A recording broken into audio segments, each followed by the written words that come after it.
This is Greg Papa, your voice of 49ers football.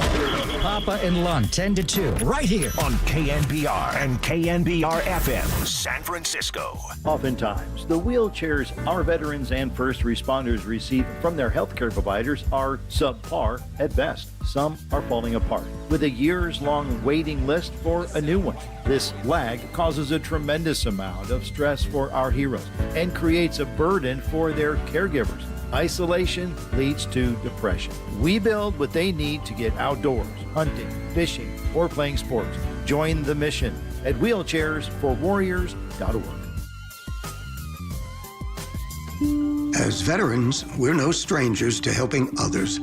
It's what we were taught, trained, and told to do. It could be for anything. Helping a friend move.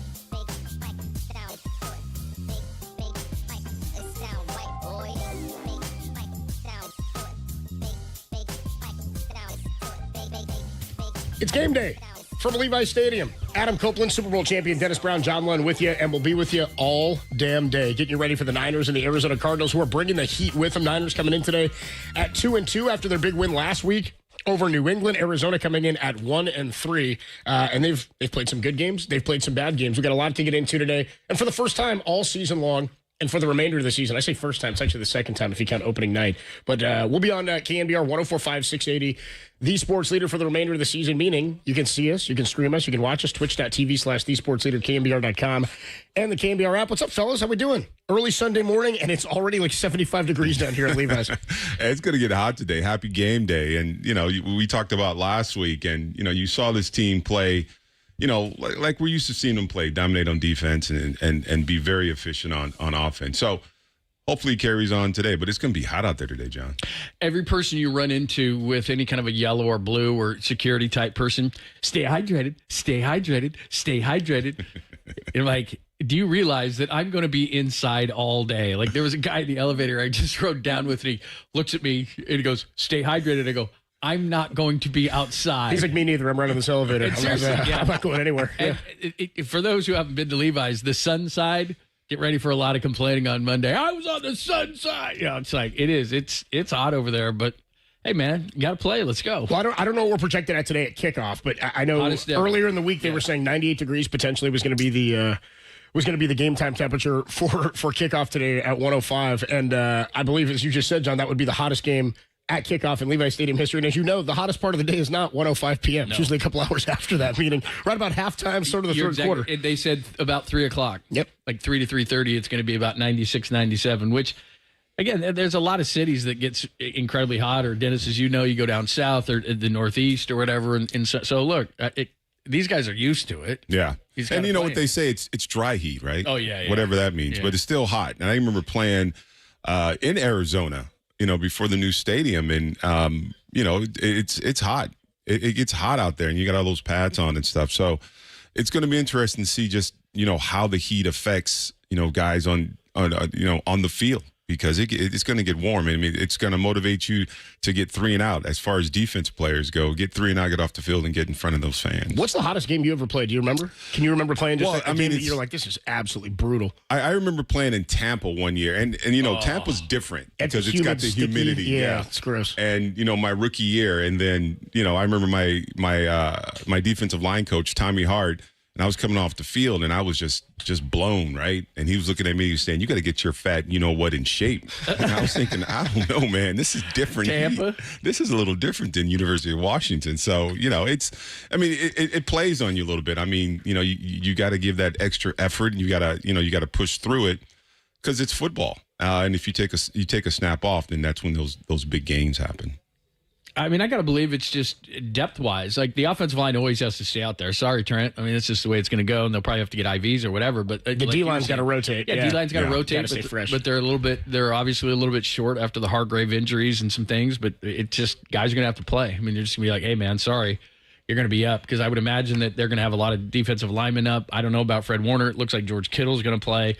But, yeah, they're just going to have to rotate guys in and out, especially defensively, and the offensive line is just going to have to suck it up. That's the way it goes. Yeah, per Adam Schefter, a couple of injury updates or reports from this morning. Schefter reporting after George Kittle he didn't practice on Thursday. I think he was a limited participant on Friday, as was Fred Warner. Fred Warner's the one, by the way, if I had to pick anybody I want to play today, it's him against Kyler Murray, being a guy who, by the way, did not win Defensive Player of the Month for the month of September in the NFC. That went to Aiden Hutchinson. We can talk more about that a little bit later. But in terms of who you want out there, George Kittle, per Adam Schefter, likely to play. It looks like he's trending towards that way. This is a different injury than it was a couple of weeks ago when he missed that game, too. This isn't a hamstring. He's dealing with a rib today. But going back to the defensive line, and we'll talk more about this, as we're streaming twitch.tv/thesportsleader, KNBR.com, and the KNBR app. We're working on getting Dennis's camera up, by the way. And John, I love that your camera's so crooked right now. You look like a Batman villain from like an Adam West. Plus, right into the, like, I tried to turn it away from the light. Like, it's just like. I had to turn you back in there because otherwise you were just sitting outside of it. I'm like, then what are we doing here? You know? There you go. Attaboy. Look at you. You're still crooked. You still look like the Riddler. Well, this is as good as it's going to get. Where's the cameraman? Plus, it's cutting off the top of my head. But, hey, whatever. We'll get this thing adjusted. But Jordan Elliott was the guy to pay attention. Was really the guy we talked about a bunch last week after Javon Hargrave goes down for the season with a torn tricep or a partially torn tricep a couple of weeks ago. And we're like, all right, this is already a thin position. How are you going to shore this thing up? How are you going to solidify the interior of this defensive line? Pretty good game last week for Jordan Elliott, and based on what we've heard, that seems like something that's repeatable going forward. He is a big dude in the middle of that defensive line. Well, I mean, Kevin Givens. I mean, he stepped in last week, and he really, he really showed out last. I mean, 2.5 sacks. I think that was his career high. I mean, he's a guy that's been in the squad for a while, and he's kind of solidified himself as a strong interior defensive line. So I expect him to have another good game.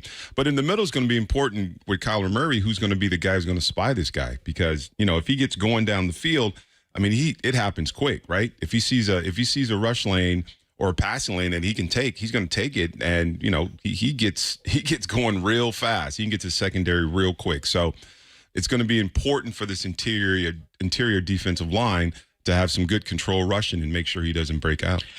Khalil Davis is probably going to play today, which is really good news. Like you said, Malik Collins has been awesome since he's been here, and he had 1.5 sacks. Givens had those 2.5 in the first half. He was really, really effective. So they should have enough depth. And we remember Jordan Elliott from the Cleveland game last year. We need to stuff the run. The big problem, like you said, Adam, a couple of minutes ago, is if not Fred Warner, who? Because the problem is Curtis Robinson blew out his knee in practice, and so that was a guy that was going to start if Fred was going to be gone. You still don't have Dre Greenlaw back, obviously. Flanagan Fowles is out. He's got a calf issue, and he's not going to play. He might not play for a couple of weeks. They are really thin at linebacker. They may have to go Tatum Bethune, the late rounder out of Florida State, if Fred doesn't go. I have a feeling Fred's going to go. Now, based on a video we saw Friday where he was skipping and jumping and everything, and you're thinking, well, that's not a guy that looks like he has a bad ankle, but you never know. So, like you said, there's who spies. If it's not Fred, then who spies Kyler Murray, because he's done that in the past. You could go with a 3 safety look if you needed to, just because you're so desperate. Afunga, who didn't play last week, looks like he's going to play this week, so you could move him up a little bit. So there's a lot of things they could do. It's just, of all the positions, we thought it was going to be the interior defensive line. It's really the linebackers that are incredibly thin right now, and that's not good when you're playing Kyler Murray. Well, it's not just playing Kyler Murray. This is a team that runs the ball exceptionally well. The Arizona Cardinals, number 4 in the league in all of the NFL in yards per attempt. They're going 5.3 yards per attempt right now. They're just behind Green Bay, Jacksonville, and then Baltimore is the best in that regard. But remember last time they met, 234 yards. Yeah. And it was mainly, there was some Murray, but James Conner you cannot arm tackle him. He's their Jordan Mason. Yeah. He runs so hard that it's like, if you're thin, and that's their first thing, they're going to run it. They're going to run it as much as they can and then run off play action. So to your point of last week, Ramondre Stevenson and everyone was talking about their run game, which was top 10. The Patriots aren't very good, but the one thing they could do is run, and the Niners did a pretty good job. Yeah. Niners have done a good job to this point, and last week they did a great job of shutting down a New England rushing attack that's been pretty damn good this year. So much so that New England then switched to Antonio Gibson now this week to be their number 1 guy after Ramondre Stevenson had been the number 1. Adam Copeland, Super Bowl champ, Dennis Brown, John Lund with you live from Levi Stadium. We got Dennis's camera up and working. We just got to get him focused now, and we'll be good to go. Plenty more to come here. We'll check in with our guy Matt Mayoko, NBC Sports Bay Area later today. John Dickinson, fresh off his plane from Hawaii, by the way, where he was covering the Warriors. He said he was going to come back, and he did. Dude, I believe Mark Marcus Thompson is here today, too. We had him on our show on Friday, and I was like, so when are you back? When are we going to see you out there? He goes, I'll see you in the press box on Sunday. I was like, that's a quick turnaround. Well, he said that basically he wasn't going to go, and then his the higher-ups at The Athletic were like, bro, you're going. You got to go. You got to go. It's the Warriors, and they're in Hawaii, and why don't you want to go? He brought his wife with him. He's like, yeah. But you, by the way, also got to be back here on Sunday to cover Arizona and the Niners. We got to get into some of what Brock Purdy has done. The air yards, by the way, no more talking about Brock not being an elite quarterback. We're maybe at the point now where we have to start talking about whether or not he's making the impact on these offensive weapons. When he's shy, a couple of offensive weapons. George Kittle trending towards playing today. We'll find out about Fred Warner's status a little bit later in the show, but we got plenty more to come. A 1:05 kickoff from Levi Stadium here. Adam Copeland, John Lund, and the Super Bowl champion Dennis Brown right here on the Sports Leader.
First and goal, 4-yard line. Mason alone back. Purdy going to give him a handoff off the left side. Touchdown! San Francisco! Adam Copeland, Super Bowl champ Dennis Brown, John Lund with you from Levi Stadium, getting you ready for Week 5. Niners trying to get back above 500, pick up a win in division against Arizona, and we'll talk about this a little bit later. Seattle, quick turnaround. Niners play Seattle on Thursday in Seattle. Seems like that happens every year in Seattle on a Thursday night. It was last year. I think it was 2 years ago they had to do that as well. Last year on Thanksgiving. But 2 years ago, Brock Purdy banged up and ended up winning that game in the rain. McCaffrey carried the ball a whole bunch. We'll talk about both of those guys right here as we went to break. And, John, you said there's a Christian McCaffrey update. Yeah, this is from Adam Schefter. So his calf, this is good news. His calf did not flare up. He did on-field work this week for the first time since being placed on IR, according to Schefter.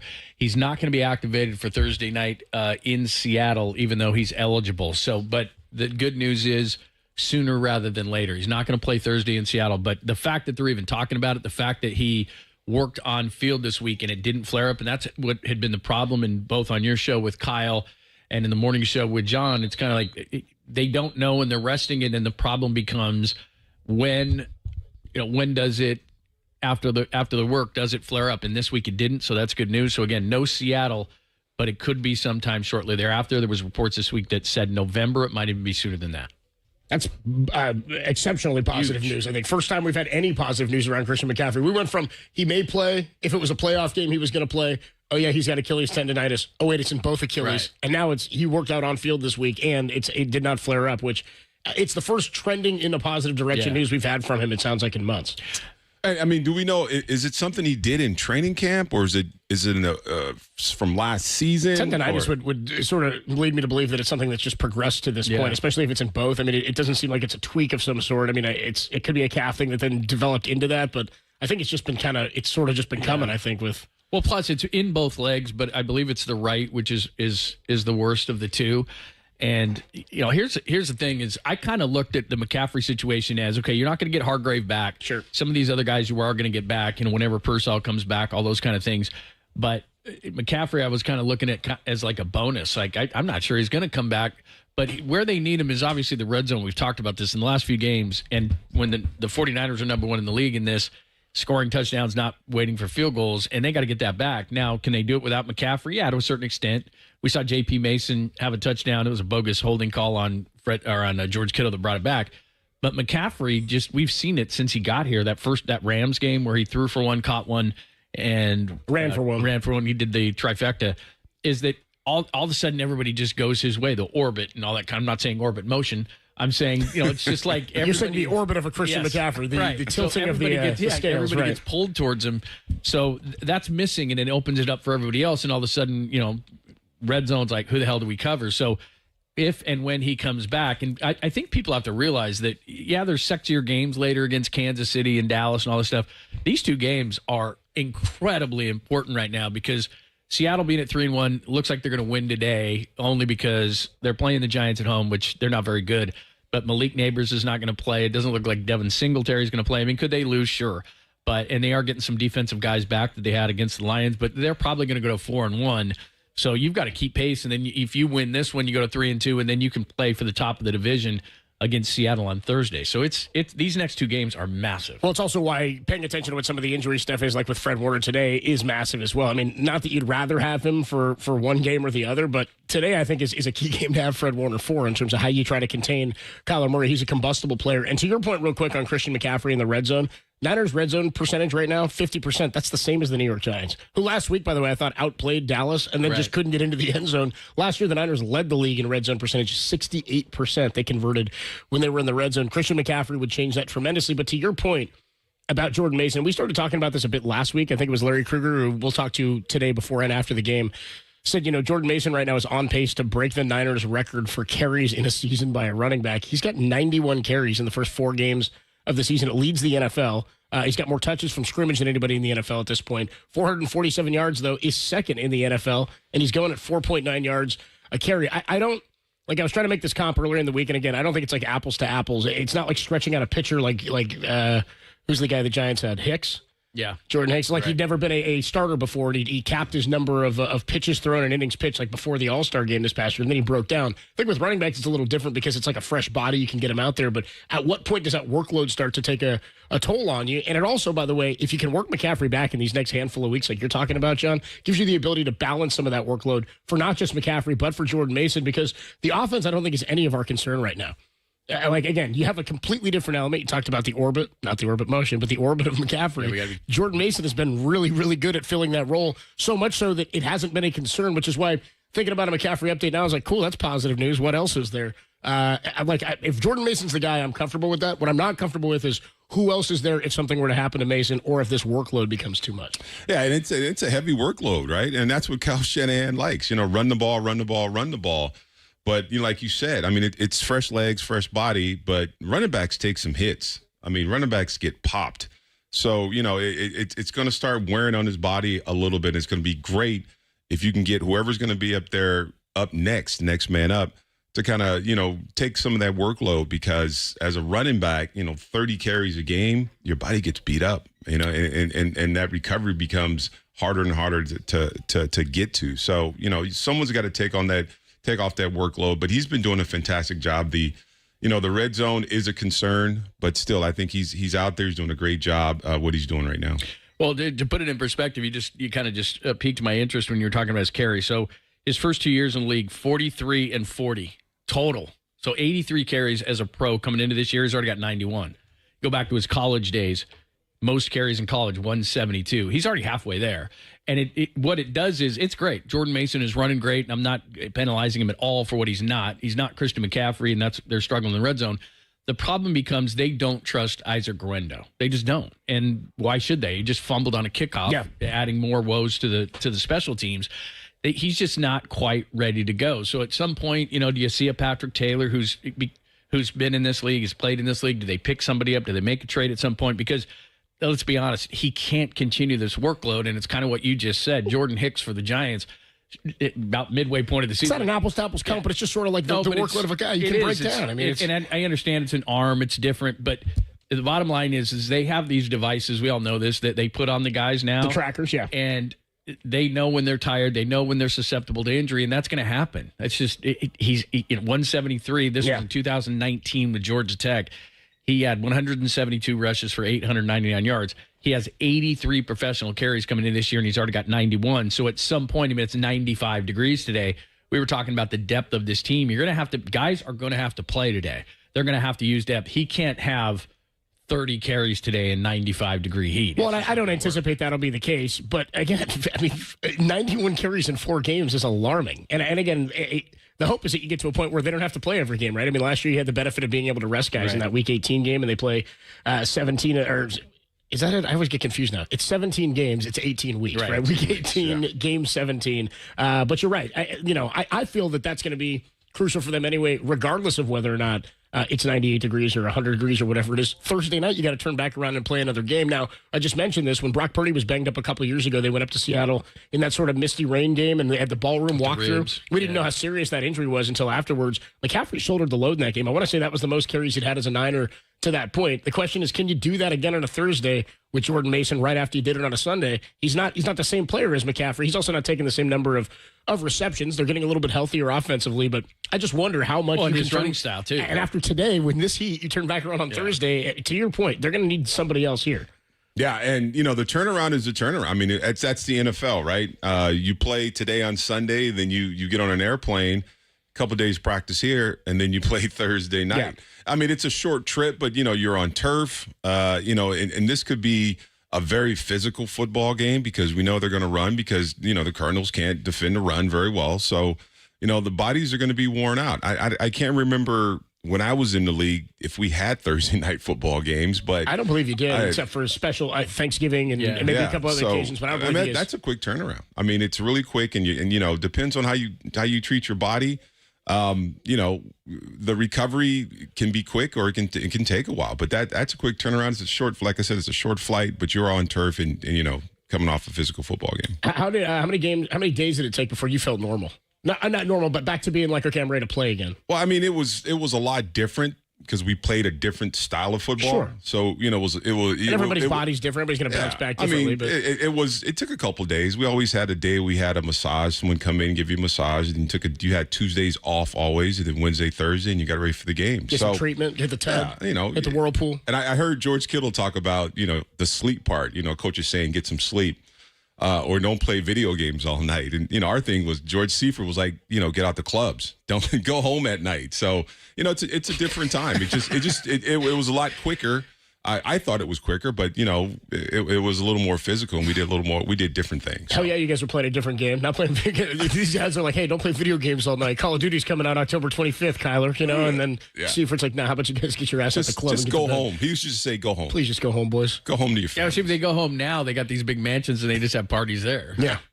Beautiful. That would be nice. And Dennis got him. That would be nice. Adam Copeland, Super Bowl champ, Dennis Brown, and John Lund with you from Levi Stadium. The general manager of the 49ers, John Lynch, joins Murph and Marcus on KNBR every Friday throughout the season. He checked in this week. And by the way, he did say never on Devontae Adams. We can talk more about that a little bit later. We'll play John Lynch for you coming up next. Kickoff 105, Niners and the Cardinals right here on the Sports Leader.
Adam Copeland, Dennis Brown, the Super Bowl champion. John Lynn with you from Levi Stadium. A 105 kickoff for Week 5, Niners and the Arizona Cardinals. Niners, big game today because there's a big game on Thursday against another division opponent. 0-1 so far in the NFC West after the loss to the Rams. Looking to put two together here after their win last week against New England. The 49ers general manager, John Lynch, joins Murph and Marcus every week throughout the 49ers season. There was a lot to talk about this week, too. Jordan Mason's usage, Christian McCaffrey, Fred Warner, George Kittle, some of that stuff, and where the Niners going to call on Devontae Adams, who's now available with the Las Vegas Raiders. Marcus opened up the conversation by asking John how much he credits himself for finding undrafted and late-round talent in a guy like Jordan Mason or a receiver like Juwan Jennings.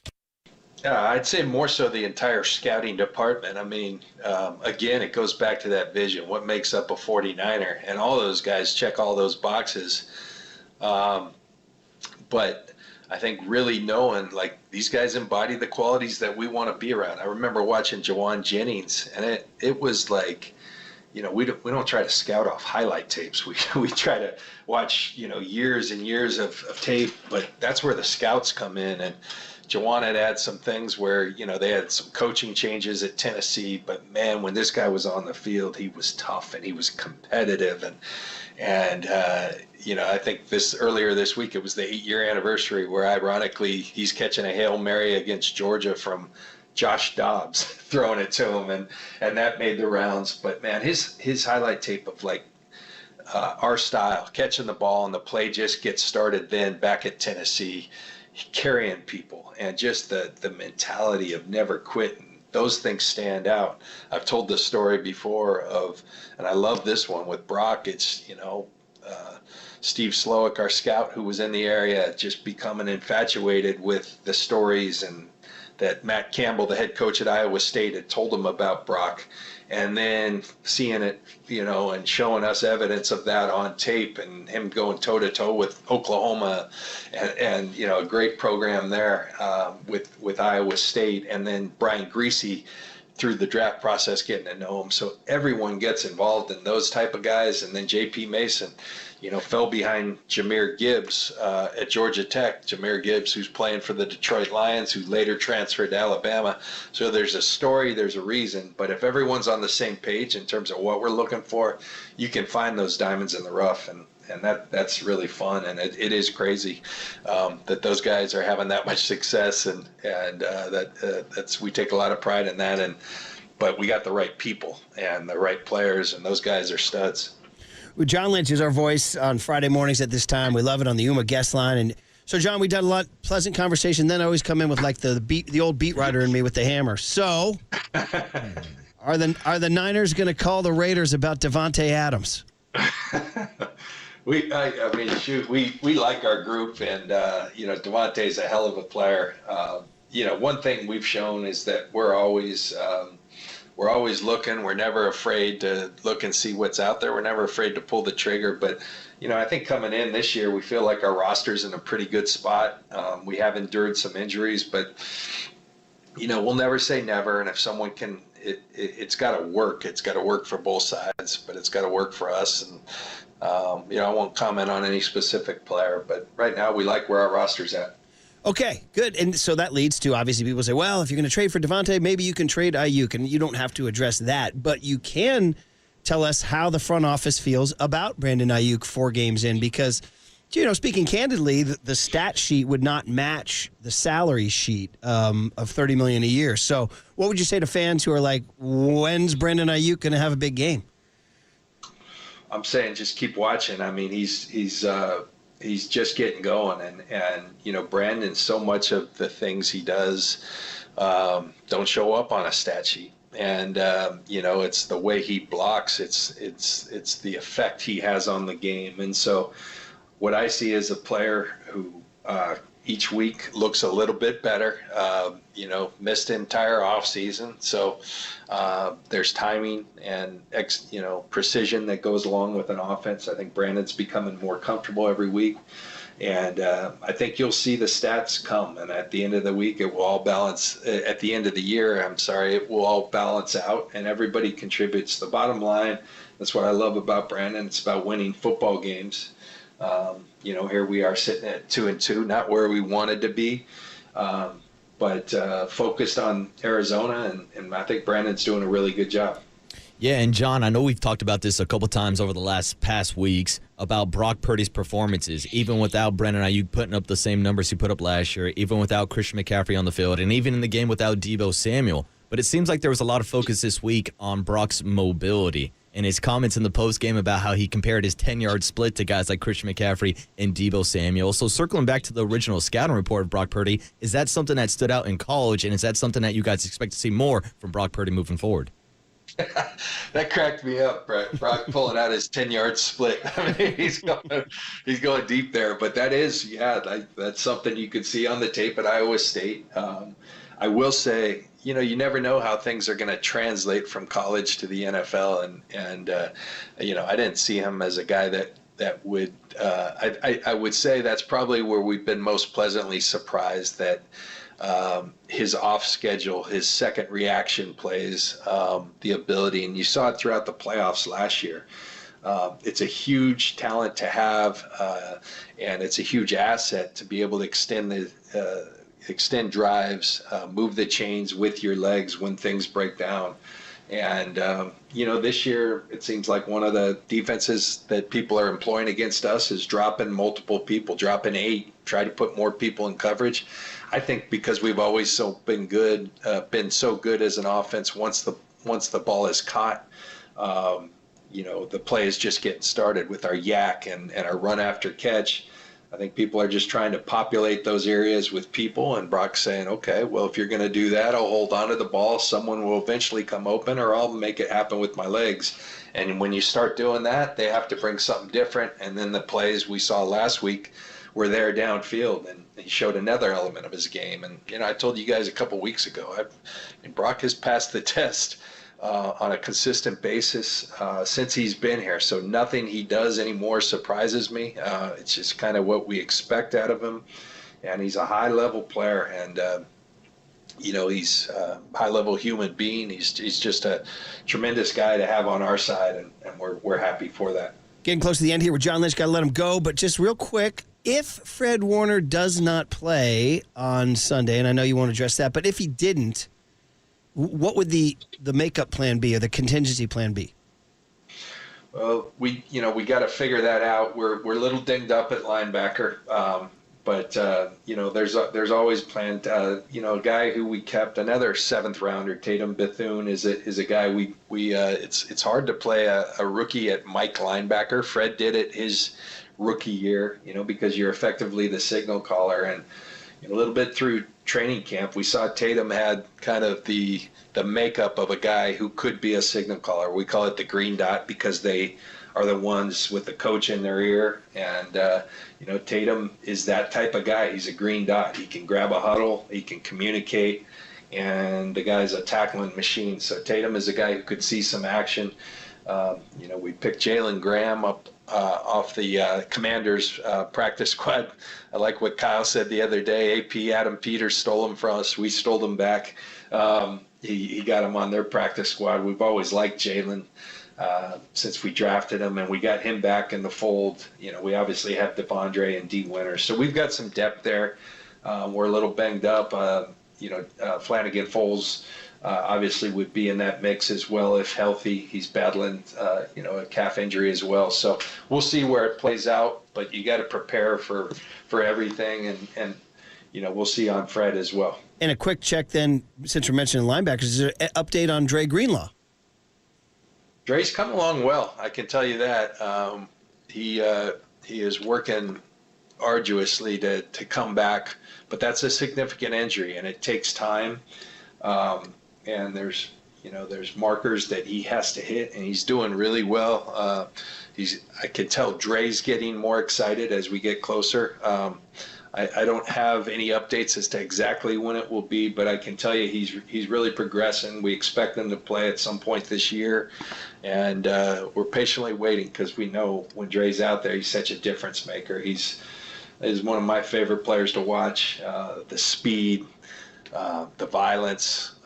He's a tone setter for the 49ers. So, you got to be patient, but man, we can't wait till he comes back.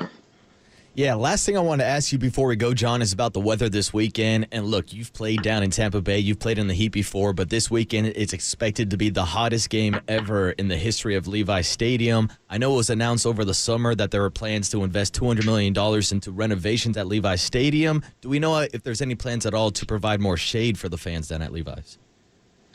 I know they're constantly working to try to make that fan experience better. And,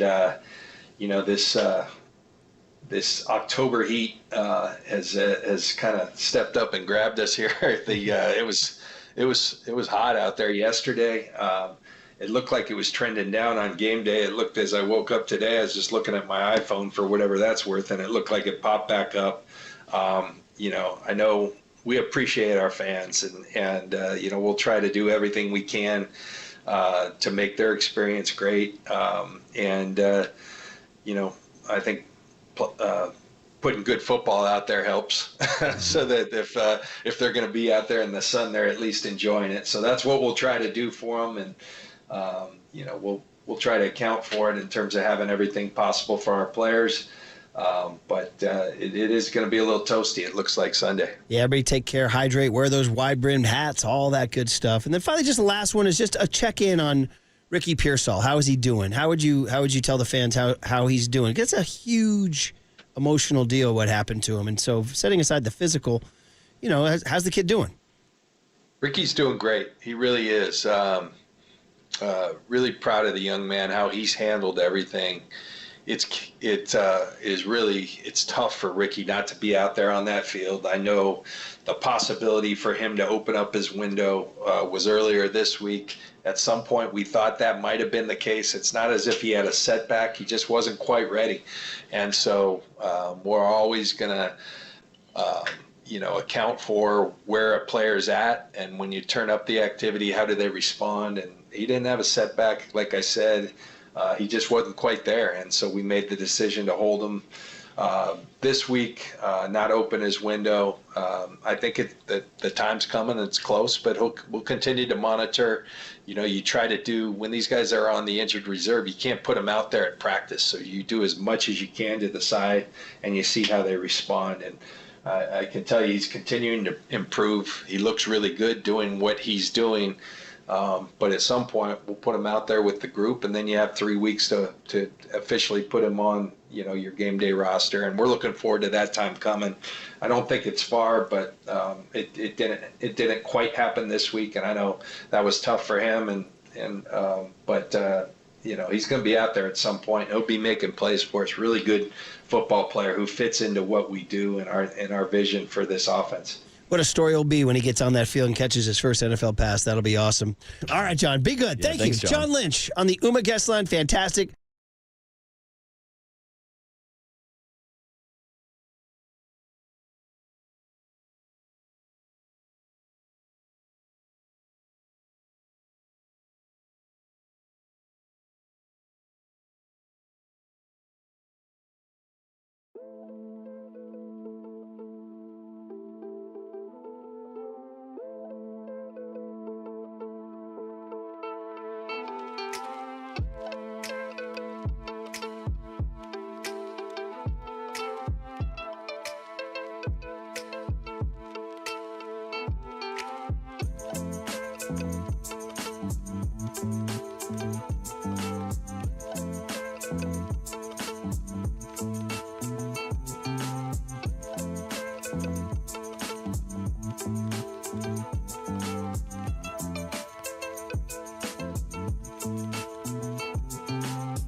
I think when Christian got here, his first year, just Jordan, Elijah, all the backs just watching him, how he was out of the backfield, all the stuff that he started to get because of that.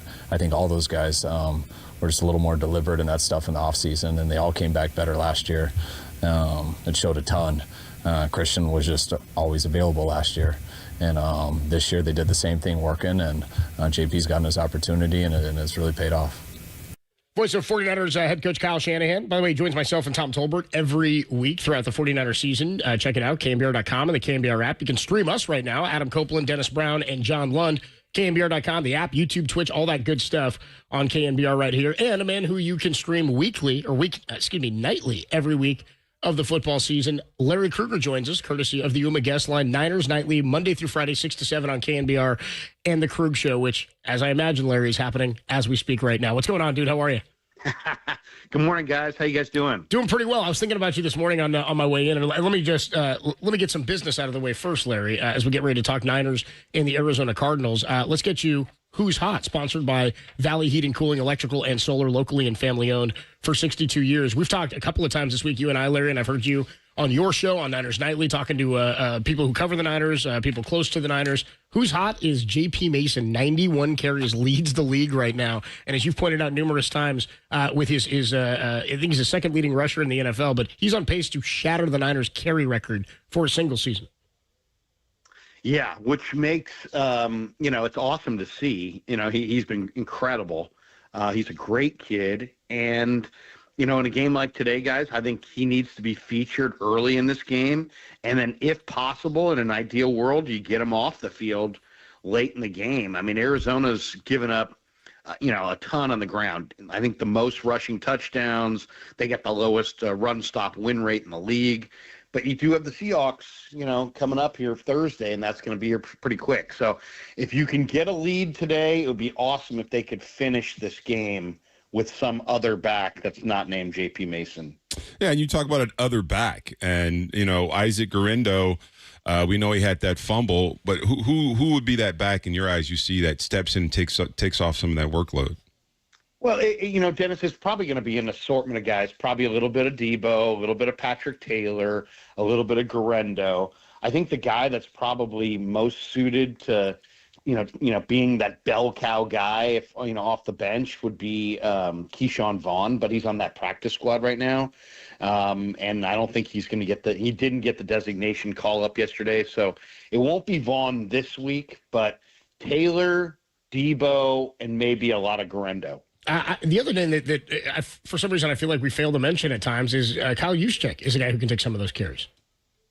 Yeah, no, and there's no question, and they can utilize him in a lot of different ways. So there's no question that Juice is it could be a key factor without.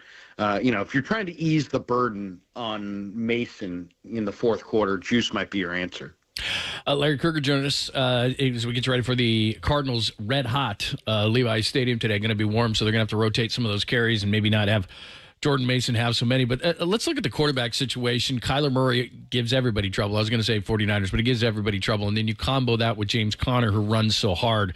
So maybe it's likely that Fred Warner plays, but we'll see when everything comes out. But Hufanga is coming back, which is nice. Looks like D. Winters is going to be back, Jordan Elliott. So they are getting some guys back. But how do you contain Kyler Murray and at the same time try to slow down James Conner? Yeah, I mean, it's the key to the game. I mean, to me, it's the number one, thing to do today is don't let these guys rumble. I mean, the 49ers beat Arizona big in a game late last year. I think it was week 15. But Arizona ran in that game for almost 8 yards a carry, and they ran for 234 total yards. So stopping the run is going to be absolutely essential. If they can't do it, it's going to give the Cardinals something they can, win with all day. So, and Warner is one of the things I'm looking for today. Is Warner going to go? He moved around at practice the other day like he was going to go. He sounded at his locker like he was going to go. But then John Lynch told Marcus and Murph on Friday that you may see Tatum Bethune. And last week he was talking about, you might see Jacob Cowing, and it didn't happen. But this week, if you have to see Bethune out there, he's impressive, guys. I know he's not overly big. He's not overly fast, but he's very quick. He's very smart. He was very productive at Florida State. So I think he can play, and I think he might be their choice if Fred can't go. Larry Krueger joins us here. Niners and the Cardinals kicking off at 1:05. So in the last couple of weeks, you gave us reason last week, even for a team in the Patriots that we thought maybe it could end up being by the end of this year the worst team in football. You gave reason against the Rams, and you were right about it, about why you should be concerned. If you have a concern today, what's the reason, and how dangerous is this game for the Niners with Seattle looming on Thursday? Well, I mean, the Niner run D. I mean, okay, so let's talk about that for a second. Connor's the 12th leading rusher in the game. Kyler's only averaging 40 yards a game on the ground, but he's got the potential to go off if he wants. The Niners are ranked 24th in success rate against the run, so it's a concern. I mean, it's a concern. Can the 49ers take away the run? They did a great job last week against Ramondre Stevenson. I think New England averaged only 3 yards a carry. This defense lost Hargrave. But, man, they really fired, I think, a real strong effort last week. I guess we're going to find out today how much of that strong defensive effort was the Niners versus, let's say the challenges that the Patriots possess. And you talk about Hargrave not being with the team for the rest of the season. That interior line, Elliott had a great game last week. Kevin Givens had his career game last week. How important are those two guys today? Huge. I mean, if Givens wants to keep playing like Hargrave, nobody tell him anything different. He's a good pass rusher. He really is. So I think those guys are huge. I think the other thing to look for today is Kalia Davis. Kalia Davis, Dennis, really had his best game in the preseason. I mean, that was a phenomenal effort. And then he got hurt, and I thought he was going to be gone for a long time. Now he's back, and he's activated, and he might be up today. And I think Kalia Davis, if Kalia Davis could pick up where he left off in the preseason, Chris Kasarik would do cartwheels, because Kalia Davis looked like he was about to make a real impact. How about the offensive game plan? Brock Purdy has shown a little bit more mobility. Maybe you go back to his Iowa State days. He's running a little bit. He's also running to, find receivers too. But on that first drive last week, he had a couple of first down runs on third downs. And then, obviously Christian McCaffrey's now still back, but you got a lot of guys back. It looks like George Kittle is going to play. So how do you attack the Cardinals defense? I think one guy that you got to go at is Budda Baker. And I know people will say, what? How could you go at Budda Baker? He's amazing. He did have 15 tackles last week against the Commanders, and he's one of their best players. But if you look at some of the other analytics, I mean, he's getting gutted in pass coverage. I mean, he's given up a 121.5 opponent's passer rating when he's being targeted. So I think, Budda Baker, you pick on him. Kazir White, I think, has the lowest PFF grade in coverage of any of the Cardinal players. I think you go at him. I think you make him the conflict defender. I think it's it'll be a balanced attack of run pass. But when you look at the Cardinals today, I mean, they have struggled to defend the run in a profound way. So I mean, and it's been very consistent. So you got to run it. You got to have a heavy dose of run.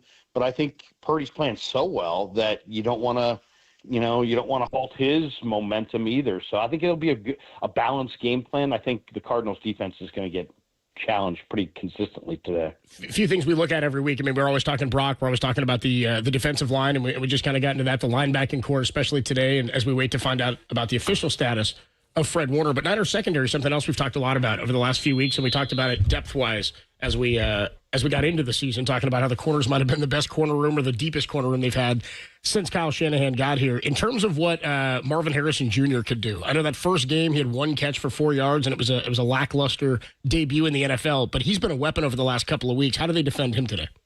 Yeah, I mean, 4 touchdowns, Copes, in the last 3 games for Harrison Jr. He's a big receiver. He doesn't get the kind of separation that you think, but he's very, his dad was a receiver, and so he's a very advanced rookie as far as pace, setting up corners. He's just very advanced. He doesn't have the burner ability that Malik Neighbors has. He doesn't separate like that, but he's really, really dangerous in the red zone. They look for him extensively in the red zone. And then they also have other guys. There's no question that Michael Wilson is a threat, and Michael Wilson's an outstanding run blocker too. So you got to look for Connor not to get loose down the field if Wilson can spring him. And then Dortch. Dortch could beat you. Dortch is tied with Harrison Jr. for the lead lead in receptions among Cardinal receivers. So, they've got weapons. I will say this: I loved what I saw from Renardo Green in the second half coming in for Yadam, and I think I'd love to see more of Renardo Green. Maybe exclusively Renardo Green if he shows he can handle the job. How about even with Fred Warner, and you got a quick turnaround in Seattle, the lack of depth at linebacker right now. Curtis Robinson is down. Flanagan Fowles is down. D. Winters, it looks like he is going to play today. There is no injury designation on him, but your concern level, especially against the Cardinals, who, like we said, they're going to pound it. And if Fred doesn't play, Kyler Murray, Fred will do at least a little bit of shadowing on him. So just linebacker depth in general, especially because it's going to be really hot today and they're going to be rotating guys in and out. Yeah, it's a great point.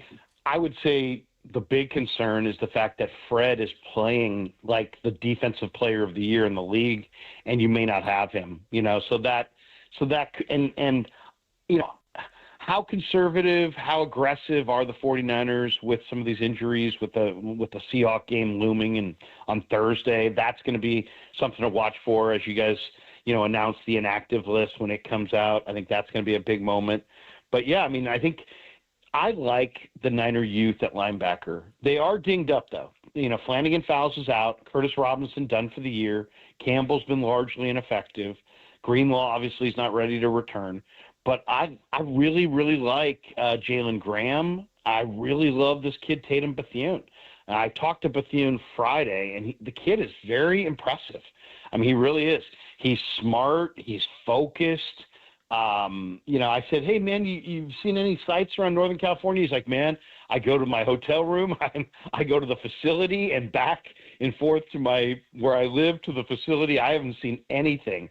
And but if you watched him this summer and in the preseason, I know you guys did, this guy's a tackling machine, man. He's quick, he's smart, and he's very aware in pass coverage. If he has to go today for Fred, I get confidence that Bethune can do the job. I really do. Larry Krueger, the voice you hear, you see him on the Krug Show and on KNBR's Niners Nightly, Monday to Friday, 6 to 7 throughout the season. Larry, we'll talk to you after the game. Great stuff, man. Sounds good, guys. We'll see you there. See you upstairs. All right, we got more to get into here.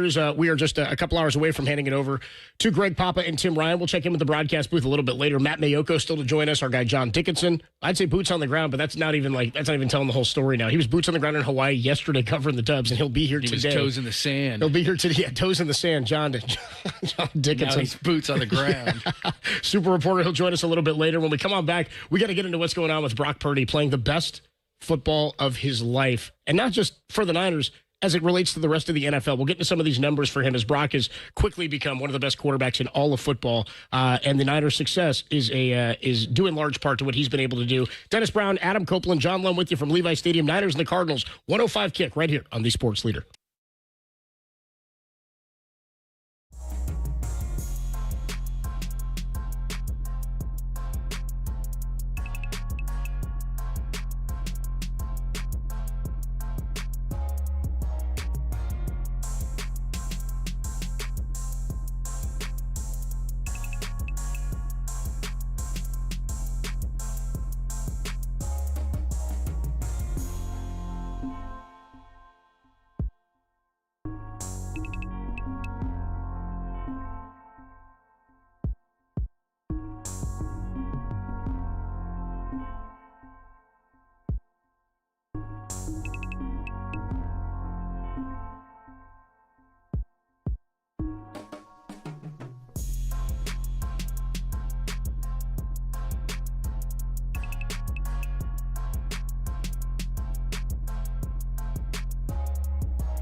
Brock will take the knee, and that'll be it. Now Shanahan will go out to midfield and have a word for Gerard Mayo and the New England Patriots. 49ers win this game 30-13.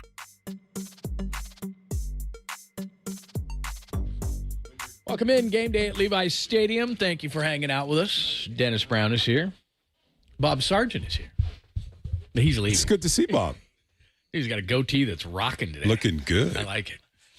Thanks for joining us. Adam Copeland is here as well. You can check us out on YouTube and Twitch. We are on, as you would know, the Big Blowtorch now. Giant season is over, so we'll be on KNBR the rest of the way. We are on our sister station, 810 The Bread, up until this point. So it's great to be back on the Big Blowtorch. Lots of storylines today with the Cardinals and the 49ers. And again, these are big games coming up in the division. The Cardinals are just 1-3, but they've played better football than that. They probably should have won in Buffalo in week number 1. Week number 2, they blow out the Rams at home 41-10, but they've lost the last couple of games and have not looked impressive doing it. But Kyler Murray is solid. So we'll get into all the Arizona thoughts, how hot it's going to be. By the way, every usher is going to tell you, make sure you hydrate. So please make sure you hydrate.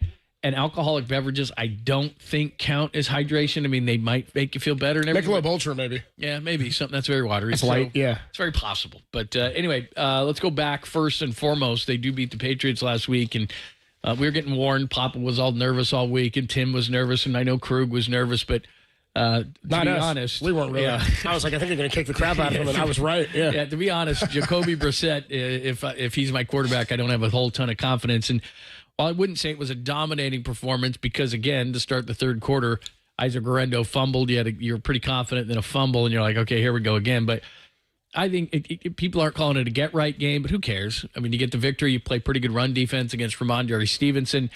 You hold the Patriots down to their average, which is only 13 points, second worst to Mike McDaniel and the Dolphins, and they're 11 points, and they play each other today. That should be fun. Oh, you see the over-under on that game? I think it's like in the 30s. That's a tough one. There's another brutal one out there, too, the Panthers and the Bears. I was like, who's watching that thing? It's brutal. You gotta love football, Dennis, probably more than you. Yeah. To watch that one. Pat McAfee's not tuning into that. No. You know what I mean? Like, there's guys who bleed football. No chance. No chance. Brock Purdy's solid again, and you were just talking about it. We're going to talk more about Brock in this segment, too, and then they get the running game going. Jordan Mason with his typical game, but we have to watch a couple of injuries today. Fred Warner being chief among them. It looks like George Kittle is going to play, and a fun gun, some of the guys who missed the game last week. But just off the top here, just thoughts. I'll start with you, Dennis. Thoughts from last week, thoughts from the win over the Patriots? Well, I mean, the Patriots, we said it a number of times that they're not a very good football team, and we expected, I hear you guys say about everyone was so concerned about it, after losing to the Rams in regulation when they probably should have won that football game. But the Patriots was a team that I think we all believed in this room that they should go out and do what they did.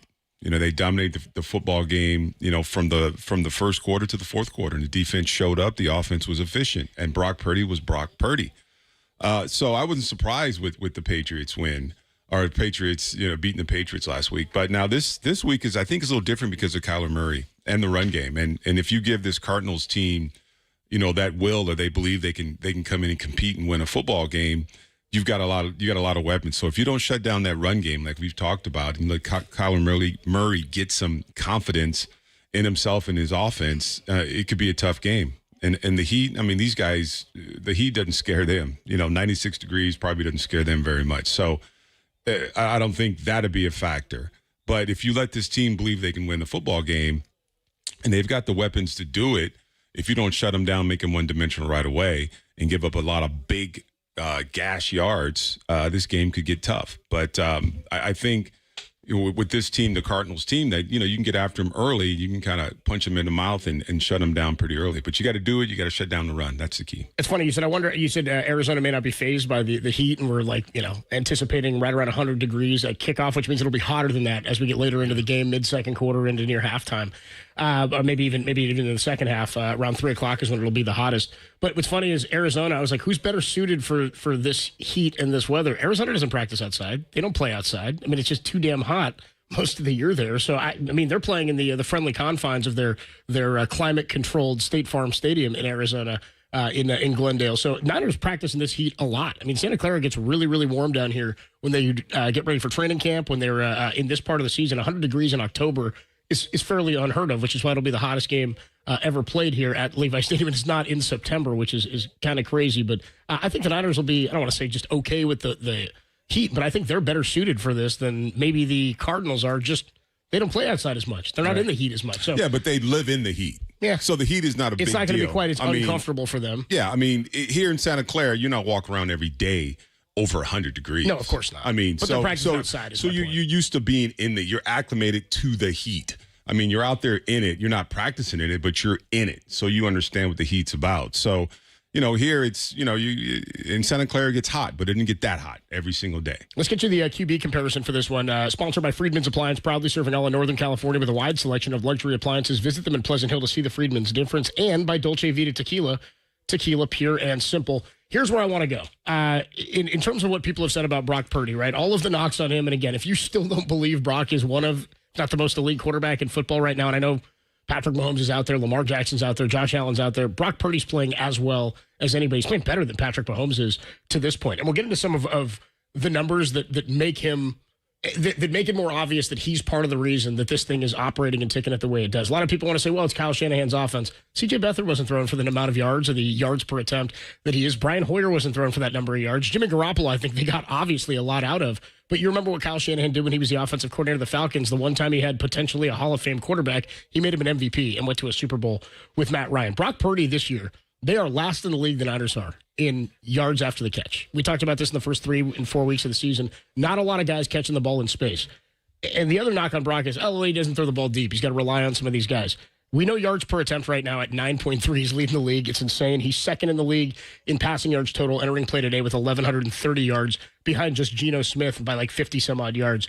Here's the crazy stat. Air yards, meaning ball traveling through the air. He's got 833 air yards this year.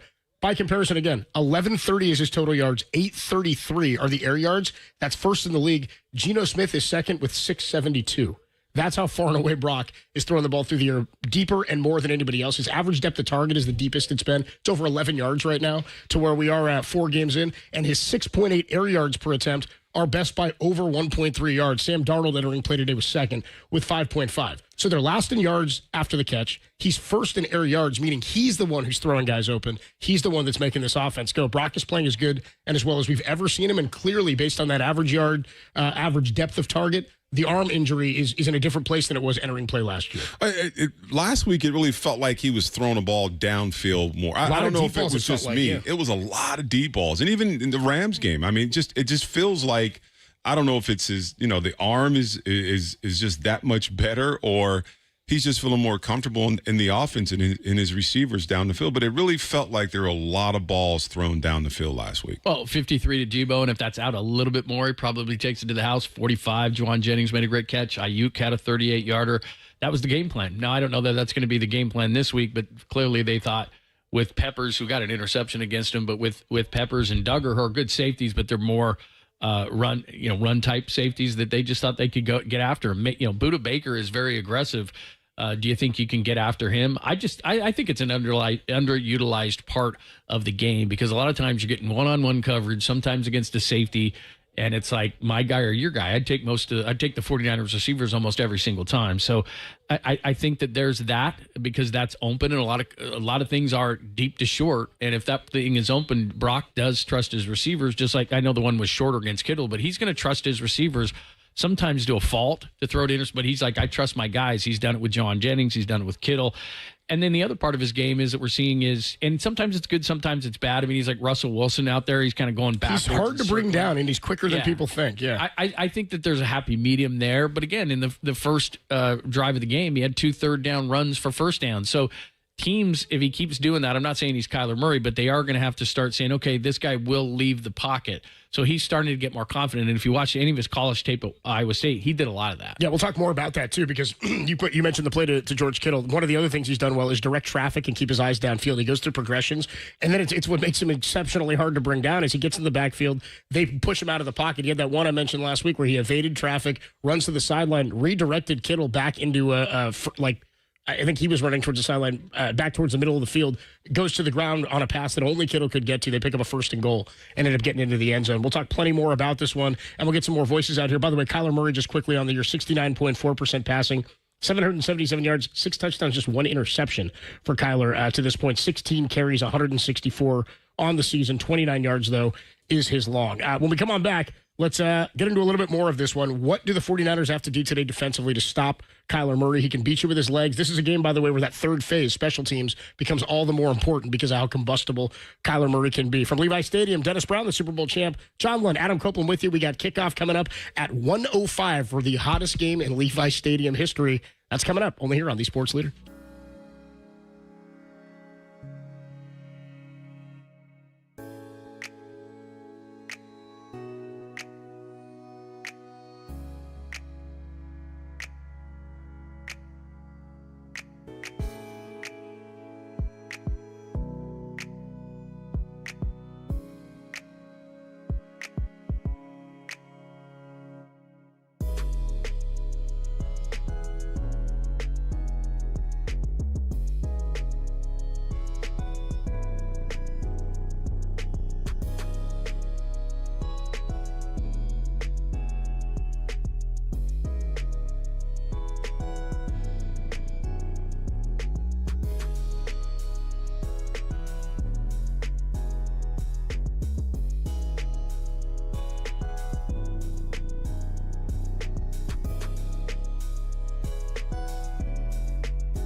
They're similar in the last year, and just I think they're very well coached. I think they play extremely hard. The way that, defensively, the way they swarm to the ball. I think the biggest difference this year is, they have Buda out there who's healthy. We got to play him at the end of last year, but he missed so much time throughout the year last year, and having Kyler back is such a huge difference. They've added some receivers. I think Michael Wilson's a stud. Him just being healthy in his second year and adding the new receiver in Harrison and their tight end. They got a really talented group. They're coached well, and I think they're going to be a problem for people throughout this year. Levi Stadium, Adam Copeland, Super Bowl champ, Dennis Brown, John Lund with you with the Week 5 slate, by the way, underway. We got bye weeks going on already this week. Crazy. If you're invested in the Detroit Lions, your fantasy team's taking a hit today, by the way. Bye weeks underway for the first time in 2024. And by the way, I was thinking about that as it relates to the 49ers and their hopes for I guess in their chances for teams against teams that could win the number one seed in the NFC and have a bye. I mean, the Lions are certainly, I think right now, the class of the NFC. Their defensive line's been incredible. Right? Minnesota's been fantastic. They won today and didn't even play their best game, but the defense still showed up. They beat the Jets in London, so the London games are underway as well. But I do wonder, in terms of the Lions having their bye this early, that's going to be a long, long grind for them to try to get through the rest of the season, and the schedule is going to heat up for them. But I'd say that's something that plays to the Niners' benefit. Having a bye, I love it. For the last 4 or 5 years, I think the Niners have always been like week 8, week 9, week 10 in there, which is a great place to have a bye, sort of balance out the season just a little bit. We are going to catch up with our guy Matt Mayoko from the broadcast booth in just a little bit. NBC Sports Bay Area 49ers insider. We'll talk to him in about 10 minutes and see what he's hearing about George Kittle, who it's reported from Adam Schefter likely to play likely to play in this game after missing a practice earlier this week. Was still banged up. When we talked to Kyle Shanahan on our show on Thursday, he didn't sound all that confident in the ability of Fred Warner or in their health status as of Thursday for Fred Warner or for George Kittle.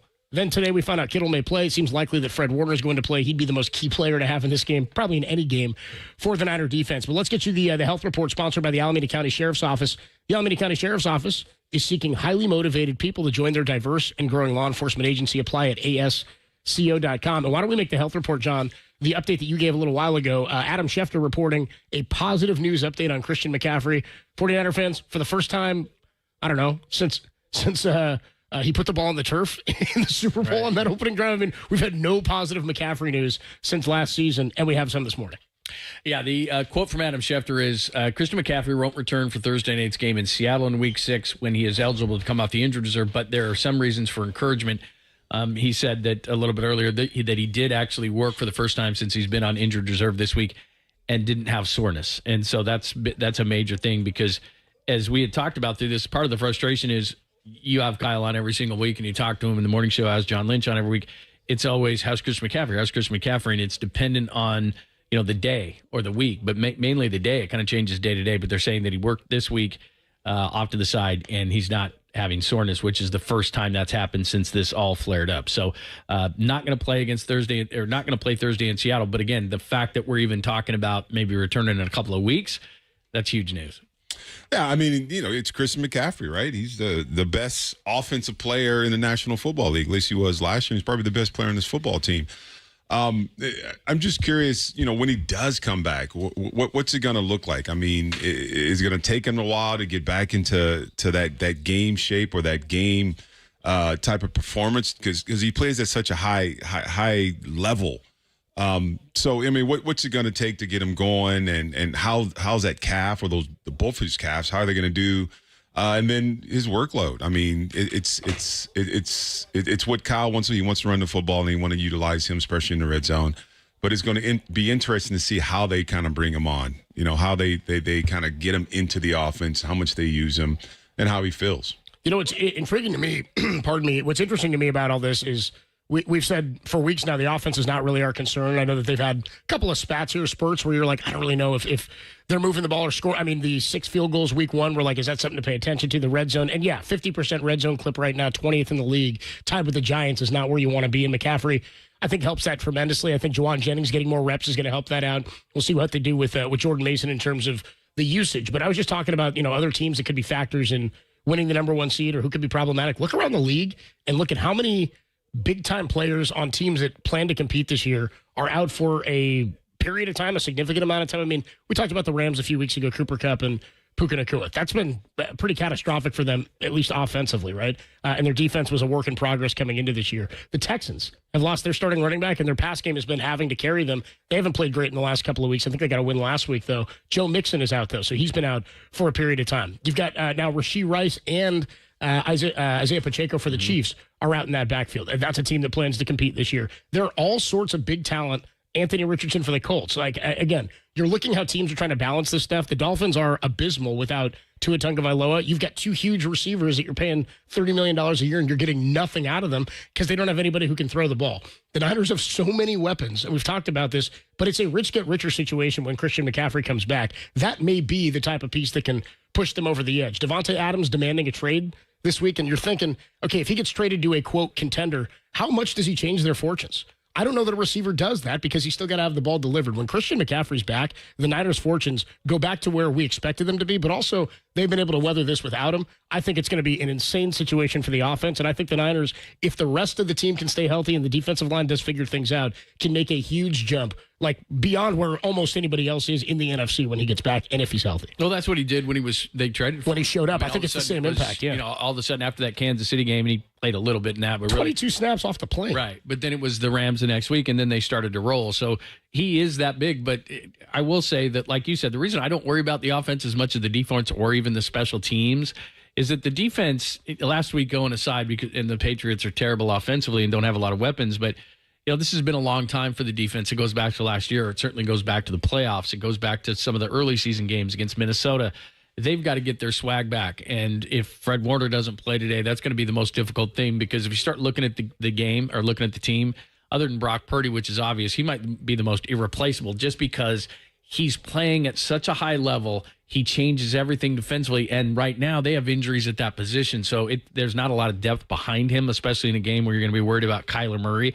So that's huge whether he plays or not. But I understand, because the organization's got to look at A, long-term, and B, geez, you got to turn around and play Seattle, which is a huge game as well. And they're leading the division right now, and they have a banged-up Giants team at home, so they should go to 4-1 today. So, there's a lot to think about. But Christian McCaffrey just brings you to a certain level. We started this conversation, though, by saying, how do you bring him back? Well, Jordan Mason has earned carries. You don't just go for Jordan Mason, who leads the league in carries with 91 so far, and say, hey, Jordan, thanks for getting us through that. Christian McCaffrey's going to go back to 25 carries and 7 catches. It can't work like that, because with this injury, it's a workload injury, and it can, at any time, we've seen it. We saw it happen with Richard Sherman. We saw it with Dre Greenlaw, though. That was the other one, I guess. But the fact is that Christian McCaffrey has to be worked back. And his dad said this week on the Ross Tucker podcast, Ed McCaffrey, that sometimes Christian is his own worst enemy, because he wants to get out there so badly and he wants to do everything right away, and he can't pull himself back. We remember right at the start of the season, right, they kept asking him if he was going to play. He's like, yeah, I'm expecting to be out there. Well, look, I don't know the situation, but given what we've heard and where this Achilles is, and it's in both legs, even if that weren't the case, Jordan Mason's really good. He's second in rushing. I'm not saying he's Christian McCaffrey, but what I am saying is if Christian comes back, I think it's got to be a gradual thing where it's like, hey, Christian, 10 carries or maybe more near the goal line where you really excel, or even if you're a decoy, the defense has to worry about where you are. Maybe 10 carries, 4 or 5 catches, not back to 20 or 25. Because Jordan Mason deserves 10 or 12 carries. Well, he's earned it. And to that point, it's not like Christian McCaffrey was carrying the ball for the entirety of the games a couple of years ago. I mean, you point out splitting some of that usage and what he can do to open things up. Elijah Mitchell became kind of the closer and the mutter and the grinder at the end of those games back in 2022, where McCaffrey would kind of do the work for the first 2 or 3 quarters, and then they would bring in somebody else who could kind of maul. I mean, we talk about the rhythm and bruise backfield for the Lions. I do think the Niners have a little bit of that potential. Not that Jordan Mason is the same type of bruiser, but you talk about the balance of that and how they can kind of move things around and give yourself different looks, different opportunities. I do think that Jordan Mason's going to have a similar role to that Elijah Mitchell had. I was trying to get some of the carries here. But Mitchell, even after McCaffrey gets traded over in 2022, had some games, especially in the postseason. Remember that one where he almost ran out of bounds against Dallas? 14 carries for 51 yards. I think 11 of those came in the second half, or 10 of those came in the second half after the Niners were up in that one. Adam Copeland, Dennis Brown, John Lund getting ready for the Niners and the Cardinals, a 105 kickoff. We'll get you some scores in just a little bit as the morning slate is kicked off in its entirety now. Ravens up 7-0 on the Bengals in one of the key games of the morning slate. We'll talk about that a little bit later after we catch up with our guy Matt Mayoko, NBC Sports Bay Area 49ers insider. We'll go up to the broadcast booth, check in with him, see what he's hearing on the status of Fred Warner for today. We talked about Kalia Davis. We'll get what he knows on Christian McCaffrey as well. As Adam Schefter reporting, he worked out this week. No inflammation, no pain in that calf, which is a positive thing for McCaffrey. Matt Mayoko joins us next from Levi Stadium. Niners and the Cardinals at 105 on the Sports Leader.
It's harder to catch him for sure, but in terms of seeing him, I don't know if I have that issue, but you could get your hands up and affect him that way, which helps. So, but he's a great player, so it'll be a challenge. Undoubtedly, the voice of Nick Bosa there talking Kyler Murray, great player, going to be a challenge. Could have had a few sacks that Bosa last week. Didn't end up with them.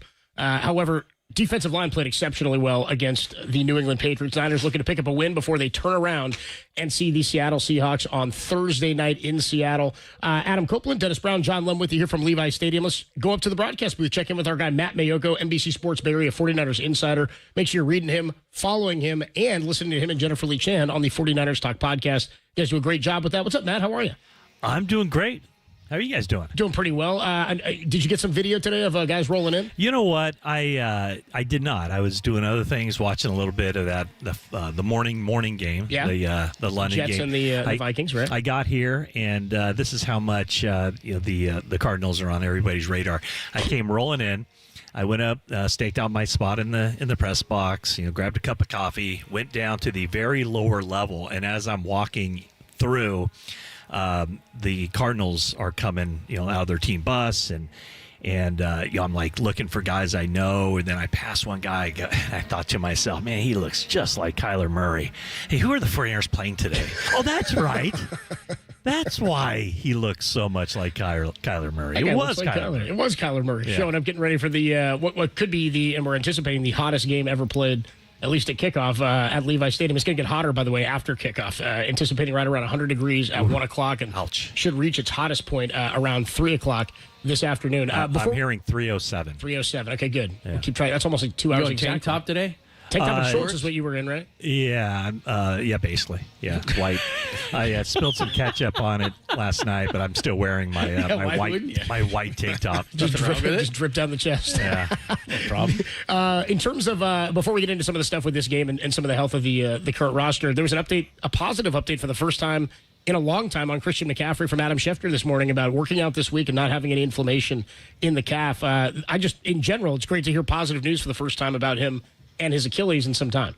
Yeah, I guess, no news is good news. Yeah, I don't know. right. I guess. I mean, it all remains to be seen, how he responds when the workload starts going up. But, certainly the 49ers would like for him at some point to come back. And they got a pretty good thing going right now with Jordan Mason. But the team is just a completely better team. And, they're more varied. They can do more things with Christian McCaffrey out there. So, yeah, I mean, I would think that, they're not going to rush it. He certainly won't play this week. When do they open the window? Do they want to open it before the bye or after the bye? They just kind of have to figure out what the best way of going about this is, because, when he comes back, they want him back for the long haul. They want him back for the rest of the season. And it's just a matter of, how that treatment, how does it respond? Is that a long-term solution? So I think it's kind of uncharted territory here, that they don't know exactly how to go about this. But we do know that, when he just sat out for a month, that didn't work, because he came back and got, more severely hampered than he was before. And then he got the treatment in Germany and cutting edge kind of stuff. So we'll see if he can get back out there, but certainly no setbacks or anything up to this point is a good thing. But you wouldn't expect there to be setbacks this early stage either. So we'll see once he starts working out and getting, trying to round back into game form. Matthew, when you were talking about Kyler Murray getting off the bus, just watching him play, it looks like, he's back playing healthy, playing the way, we saw him like as a rookie even, and, with his run game and with the Heat today and this defensive front. How do you see this game going? How do you see this game plan? Do you have a guy on the defensive line that spies, or use one of the linebackers to spy? Yeah, it looks like Fred Warner will play in this game. And so, do you use D. Winters? D. Winters can run a little bit, so would he be a good person to have in that kind of spy role? It's that would be, I think, the most logical thing. As far as the defensive line, I expect 9 defensive linemen to be up for this game, and so a rotation. There was a game a couple games ago where Nick Bosa played every snap in the game. No one's going to be playing every snap. At least no one on that front set, the front 4. No one of those guys is going to play every snap of this game. So they're going to rotate 9 defensive linemen in there. But that's kind of the thing. And I think the biggest thing with Murray is that it looks like he's running the offense better. He's more decisive in the passing game. It's just not like run around and make a play. There's an idea of what they want to do offensively, and the running part of it will always be a weapon that he uses, but it's not like just knee jerk. First read isn't there, go run. I think he's mixing it up a lot better, where he's making plays with his arm within the structure of the offense, and then also using his running skills as a really nice complement to the Cardinals all-around game. Matt Mayoko is joining us from the booth as we're getting ready for the 49ers and the Cardinals here at Levi Stadium. Expect to be a hot one today. Yeah, I was hoping it was you, but I guess it was Tracy Sandler. She had the Fred Warner, and he was come walking in, and he said, feeling healthy. So I guess that's what we're seeing. But he was also jumping around at practice. So do you expect him to be same old Fred Warner, or is there the limitations? Are they going to have to shoot up that ankle? What do you think? I think if Fred Warner's out there, you expect him to be the same Fred Warner. Heck, he looked good cheering on his teammates in the second half of that game last week. I don't know if you saw him, but he was not taking a bench on the sideline, taking a seat on the sideline. He was jumping around, and he was very into it. So, no, I think anytime he's out there, you hold him to that high standard. So he'll be out there. Kittle will be out there. I don't think Jacob Cowing will play. Chris Conley won't play.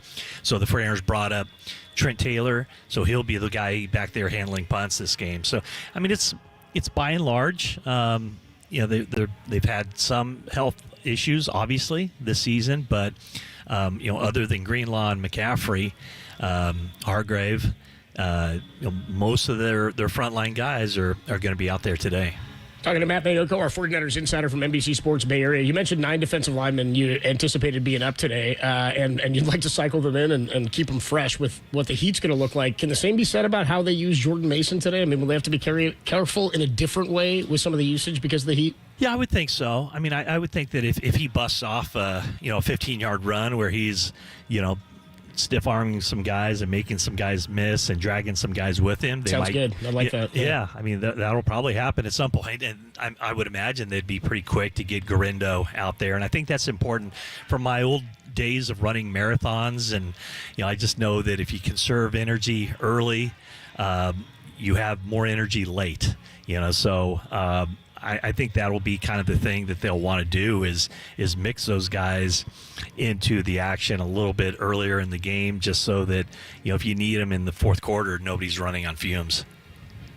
As far as the running game is concerned, obviously you want to run against the Cardinals. They're not one of the better teams against the run, but the same thing, James Conner, and the last time we saw the Cardinals, they ran for 234. They did do a better job against the Patriots stopping their run. That's a top 10 run defense. Do you think they're trending in the right direction? The Cardinals? The 49ers run defense. Oh, I'm sorry. Yeah, I'd say so. And I thought that, when Hargrave is on the field, he's a 3-down player. And, his sacks, last year around 7. I think he was up around 9 per year for a couple years there with the Eagles. So I think losing him impacts the 49ers more in the passing game.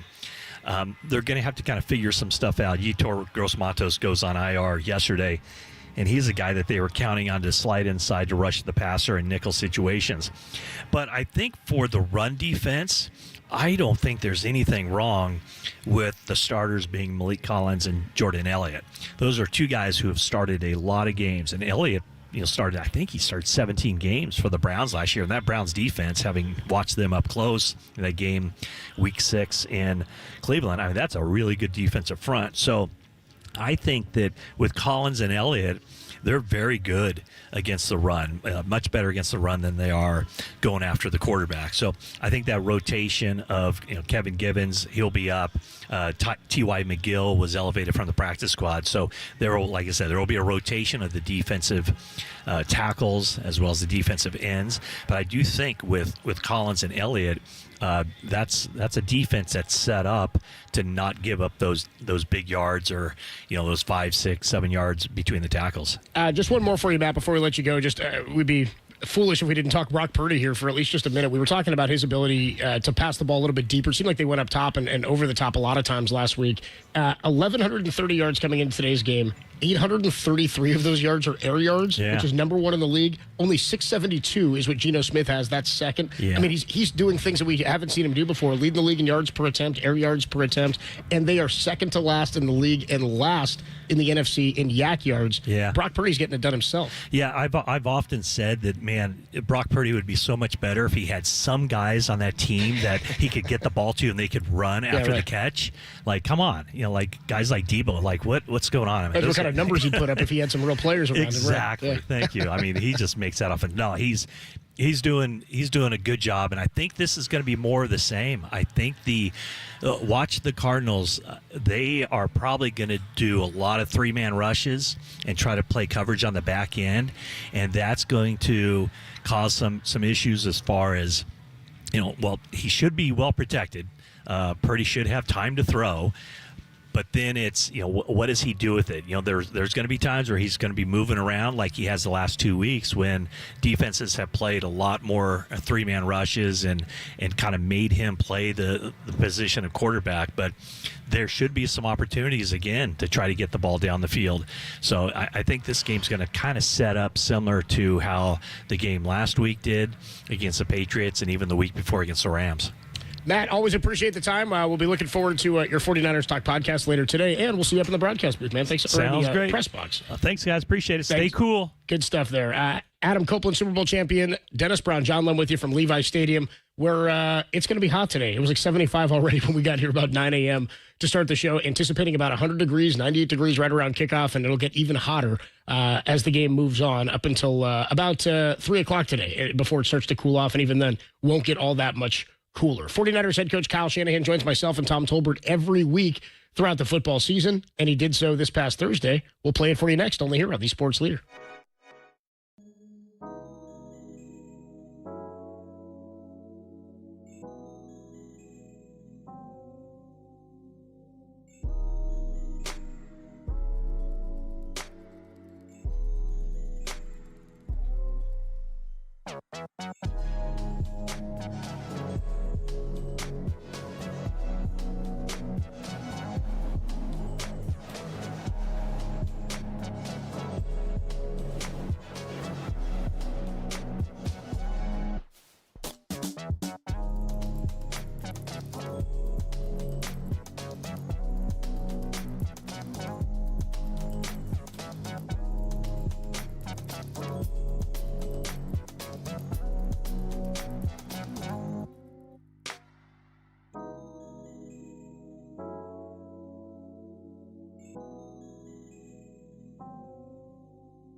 Adam Copeland, Super Bowl champion Dennis Brown, John Lund with you live from Levi Stadium, where the Niners are gearing up to take on the Arizona Cardinals, 1-3 on the season. Niners, they'll have a quick turnaround to take on Seattle. Don't want to get ahead of yourselves, but something to pay attention to with the health of today's game and the usage in today's game as they get ready to take on Seattle, who took their first loss of the season against the Lions last week. That was a hell of a game, by the way. I thought the Seahawks played pretty well there. Geno Smith had a nice performance in that game. A couple of interceptions, though they ultimately fell to Detroit, who is on bye this week.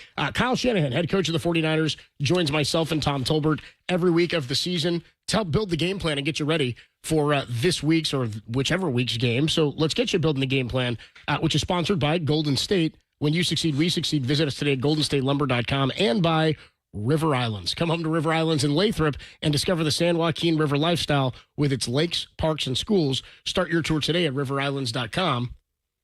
It was for me. We will open up the game plan and talk about how to build this game plan with 49ers head coach Kyle Shanahan. As I said, joins myself and Tom every week throughout the football season. You can hear it in its entirety, KNBR.com and the app. Tom started the interview by discussing the professional workmanlike win over the Patriots last week. So I described last week's game as just kind of comprehensive. That was a professional effort. I thought you guys played really well offensively, really well defensively. I mean, obviously, every game is going to have some miscues that you're going to have to look at and try to, whether you win or you lose, you're going to have to try to fix those. But how did you feel about the game? Because it just seemed like a good, solid effort to kind of get back going in the right direction. Yeah, I mean, I was happy with our effort. I was happy with, obviously the end result. I was really happy with our defense. I thought, they kind of answered the bell, challenged them a little bit the night before with some things, and I thought they came out and really stood up to the challenge and played a hell of a game. I was a little disappointed with offense and special teams. I mean, there were still some good things, but I thought we had a chance to really run away with that the way everything was going, and I thought we got a little sloppy there in the second half, and could have put up 50 and made some mistakes that didn't allow us to, which will cost you in some other type of games. If the defense wasn't playing quite as good, or if we didn't get those turnovers and stuff, that stuff can always cost you. So just putting the pressure on everybody to keep trying to strive to get better and try to do it in all three phases and try to have that complete game.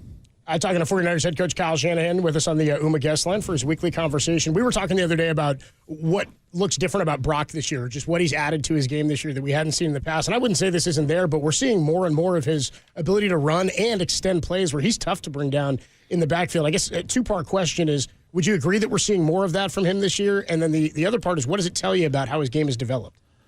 I think you are seeing more of it. I think some of that's a coincidence. I think when you're going against Minnesota, going against the Rams, going against New England, you're going against some of the biggest three-man rush, softer zone teams in the NFL. And we've had three of those in our 4 games. So I think that's had a little bit to do with it. But you go back to the playoffs last year, we're not going to the Super Bowl if Brock can't move the chains with his legs on a few of those third downs. That's what kind of got us over the hump in both of those 2 playoff games. And it's something that he did in college a lot also. So I think it's, he gets more uncomfortable with it. He usually does it at the right time. There's a couple that, he got out of there a little too quick when he could have had a couple guys. But in that first drive, there was 2 third downs that he moved the chains with his legs where they weren't there. And when you start doing that stuff, they don't believe it at first. But when you keep doing it, and he's done it here a number of weeks, it starts to adjust teams' coverages. And they realize they can't just sit back and guard everybody. They got to come up there and stop him also if he's going to make them pay. And usually it kind of ends up going full circle with all that stuff. The more he rushes, eventually they'll stop him.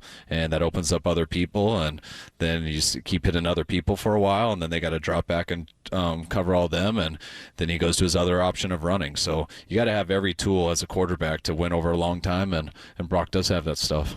I would be way out of my depth if I even tried to grade an offensive line. All I know is when the running back runs for a lot of yards, most of that is due to the offensive line, or if the quarterback throws for a lot of yards, that's the offensive line giving him really good protection in a lot of cases. So I wouldn't know how to grade him. How have you graded him out the first few games here? How have they looked to you? I think our O-line's playing well. I mean, there's nobody on there's no unit on our team that I don't think can do better. Mm-hmm. But I do think that they're doing a good job. I mean, they open up really good lanes for us, and in the run game. When we are passing, I think they're keeping guys off of Brock. They're especially with the 3-man rushes. I mean, you can't block. Everyone thinks you should be able to block a 3-man rush forever, but to be able to sit there and hold those guys to allow Brock to look down the field for so long, and then to allow him to escape, they're doing a really good job with it. And a lot of guys only have like a 2-second clock, and they're starting to need like a 5-second clock with it. And I think they've gotten better each week. I think Trent had his best game last Sunday, just getting back into football shape and everything. And I thought a couple guys struggled there versus the Rams, but they bounced back big time versus the Patriots, and I think all in all it's been a pretty good year so far. That's what you'd say if you're an announcer. Oh, how can you let him sack him? A 3-man rush. What are you doing? That's just a given. I used to think some people I've had 3-man rushes were where the most sacks came. Really? Because nobody was open. And especially if you're sitting there, and the hardest thing about 3-man rush is when they have everyone up in there, and it looks like you got to keep extra guys in protection. So you keep 2 guys in there, and then you got 3 guys out going against 8 people in coverage. Yeah. Good luck designing many plays where it's 3 on 8. And when that happens, the quarterback looks for so long, and he gets to the last guy, and he's covered, and then he gets hit.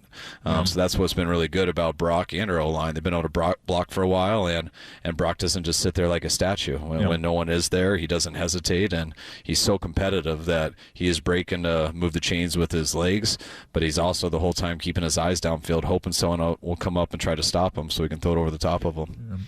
2 guys who had been out of practice yesterday, and then I saw they were back today, Fred Warner and George Kittle. How are they trending for this weekend? Both neither practiced today. They were out there for walkthrough and stuff. So, I mean, still not sure yet. They haven't been good enough to go today, which is never fun. So hopefully they'll get better here over the next couple days. But there are 2 guys that, if they don't practice, there's still 2 guys who can definitely play on Sunday. So hopefully they'll get there. Seems to me number one goal defensively this week is just to build the fence around Kyler. Just don't open up any holes. Don't go, it seems like guys always want to get sacks, right? But the defensive end can't cut inside, or he can't run past the quarterback. If you keep a fence around him, it's not that he can't beat you. It's just once he squirts through, then there's all kinds of other issues that you gotta deal with. How big a key will that be to winning the game? Just building that fence and kind of keeping him in the pocket. It's huge. I mean, if you're up the field too far versus Kyler, I mean, he can eat up grass faster than anyone in this league. If you give him an open B gap and he just jets through there, he's going to get 8 yards so fast. And right when someone gets there, he's going to slide at the last second. Mm-hmm. He's really good at that. With his baseball skills, he can run full speed like he's stealing second and get down right away. But if you're not out of control trying to eat up that grass so fast, he's going to go for 30 more. So you can never stop. And when he slides, you got to be ready to go over the top of him so you don't get that penalty. But also, if you just sit there and don't rush, Kyler can sit in that pocket and make a lot of big-time throws. I mean, he's a good quarterback. He can throw the ball very well. He can make any throw. So what you really need to do is collapse the pocket. You got to really get everyone. You can't rush with just one guy. You need 4 guys, 5 guys, even sometimes 6 guys. And you got to really give him no open gaps and just condense the pocket, and so he can't see, and he's got to back out of there, and that's hopefully when he gets in trouble. On the other side of the ball, what are the biggest challenges their defense presents to you guys? Well, I mean, Budda Baker is one of the best players in this league, whether it's the run game or the pass game. So him out there, he's just all over the place, no matter what scheme that he plays in. The scheme that he's playing in now just really suits to him, too. There's pretty much always 3 safeties on the field. They're all interchangeable, whether they could play safety, whether they can play nickel, whether they can play linebacker. So they're all over the place with it. They do it's really conservative in the way, like, it's hard to get by them. They have so many people deep. They probably lead the league in 3-man rushes, just like a lot of these schemes we've been going against, but this one even more than the others. Their top coverage in both their personnel groupings is a 3-man rush. And so when you do that, they make you have to run a lot of plays. And when you have to run a lot of plays, even if you're moving the chains and getting some yards, but the more plays you got to run, the more opportunities you give someone like Buddha to wreck something. The more they can confuse somebody, and you can just get a tip or some type of turnover that ends up not leading to points. And when you do that, no matter how much you move it, if you don't get a lot of points and the talent they have on offense, that makes them a tough team to beat. There's only been one game this year that they really weren't in. Wasn't as bad as it seemed. Washington just kind of got out of hand there with the run game there in the second half. But they've been in every game, and they should have gone up to Buffalo and won. Everyone saw what they did to the Rams. They've been a tough team to beat this year. We thought they were pretty tough last year, and they're getting better each year. And they got a bunch of players on their team too that's going to make them tougher as this year goes. I'll ask you this, knowing I may get a biased answer. Is Texas back? Oh, I think they're back. I wish you're definitely getting a bias because I really don't see anything. But I know Sark well. I know how good he is, and just like people don't get how many players are in Texas, just for recruiting and everything, and just how cool of a place Austin is and the town. And when you got a guy like Sark there and stuff, I don't get, right when he got there, I didn't get how it was in a matter of time before they started loading up on talent, and it kind of seems like they're there without me really watching it. Just obviously they're ranked number 1 and everything, so that's what I'm assuming, and I definitely think they're back. Now, I'm assuming you're a football fan. Like, you grew up watching football, going to football. Football's been around your entire life. Is it kind of a bummer? I mean, not that you'd give up coaching to be able to watch games, of course, but do you miss that sometimes? You have so much stuff to take care of as a head coach, and you just don't have time to watch other games. Do you ever miss like a Saturday where you're just kicking back, having a couple of beers, and watching football wall to wall? Oh, you have no idea. I talk about that all the time. Like, I mean, all I did growing up was my whole Saturday was watching college football, and my whole Sunday was sitting next to my mom watching all the NFL. Yep. Or I'd be going to my dad's games if it was a home game. So that's all I've done my whole life, and I can't tell you how jealous I am sometimes when I'm driving into the stadium, usually like about 5 to 6 hours before the game, and I'm just looking at everyone just sitting there tailgating, playing cornhole, drinking, cooking, everyone just relaxed, having the time of their life as long as we do good. And I'm just like, man, that looks fun. But but I guarantee after one weekend of doing it, I would miss this more. But I'm sure you would. Yeah, no, I love football, and I enjoy when I get a chance to go to a high school game on a Friday night. So I love the atmosphere of football games. Well, I'll make sure I have enough fun for both of us on Saturday. Have a couple beers too. Best of luck this weekend, and we'll look forward to talking to you next week, Coach. All right, guys. Thanks. Kyle.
to go back and watch all the guys blocking was just incredible, especially him, to see him shoot through there. I don't know what made him do that. I mean, he just plays with his hair on fire, man, full speed at all times.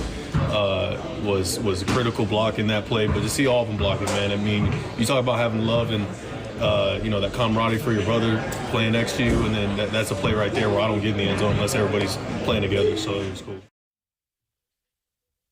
Adam Copeland, Super Bowl champion, Dennis Brown, John Lund here at Levi Stadium, getting you ready for a hot one between the Niners and the Arizona Cardinals. I always say this in baseball, like when the Giants, San Francisco Giants, play the Rockies. Rockies, sometimes they bring Colorado with them. They're like, yeah, this team can't hit except when they're outside of Colorado, except when they bring it with them. The Arizona Cardinals bringing the heat with them today, as it's looking like the hottest game in Levi Stadium history will be upon us about 1 o'clock today. Make sure, as John said, every employee here at the stadium is reminding you, drink some water, stay hydrated. Our guy, John Dickinson, hardest working guy in Bay Area sports media. He was just in Hawaii. I don't know why I'm saying he's hard working. He was in Hawaii, hanging out, watching Warrior Hoop, covering Warriors training camp. You were there yesterday, and now you're here, boots on the ground at Levi Stadium. Yeah, incredible. And, less than 24 hours ago, the Warriors playing that preseason game over in Honolulu against the Clippers, and it's wonderful to be back. Great week. Our Dubs coverage at KNBR is going to be as good as anybody's and better. And so this last week, it was just a thrill to be able to tip all of that off. But then bookending the week with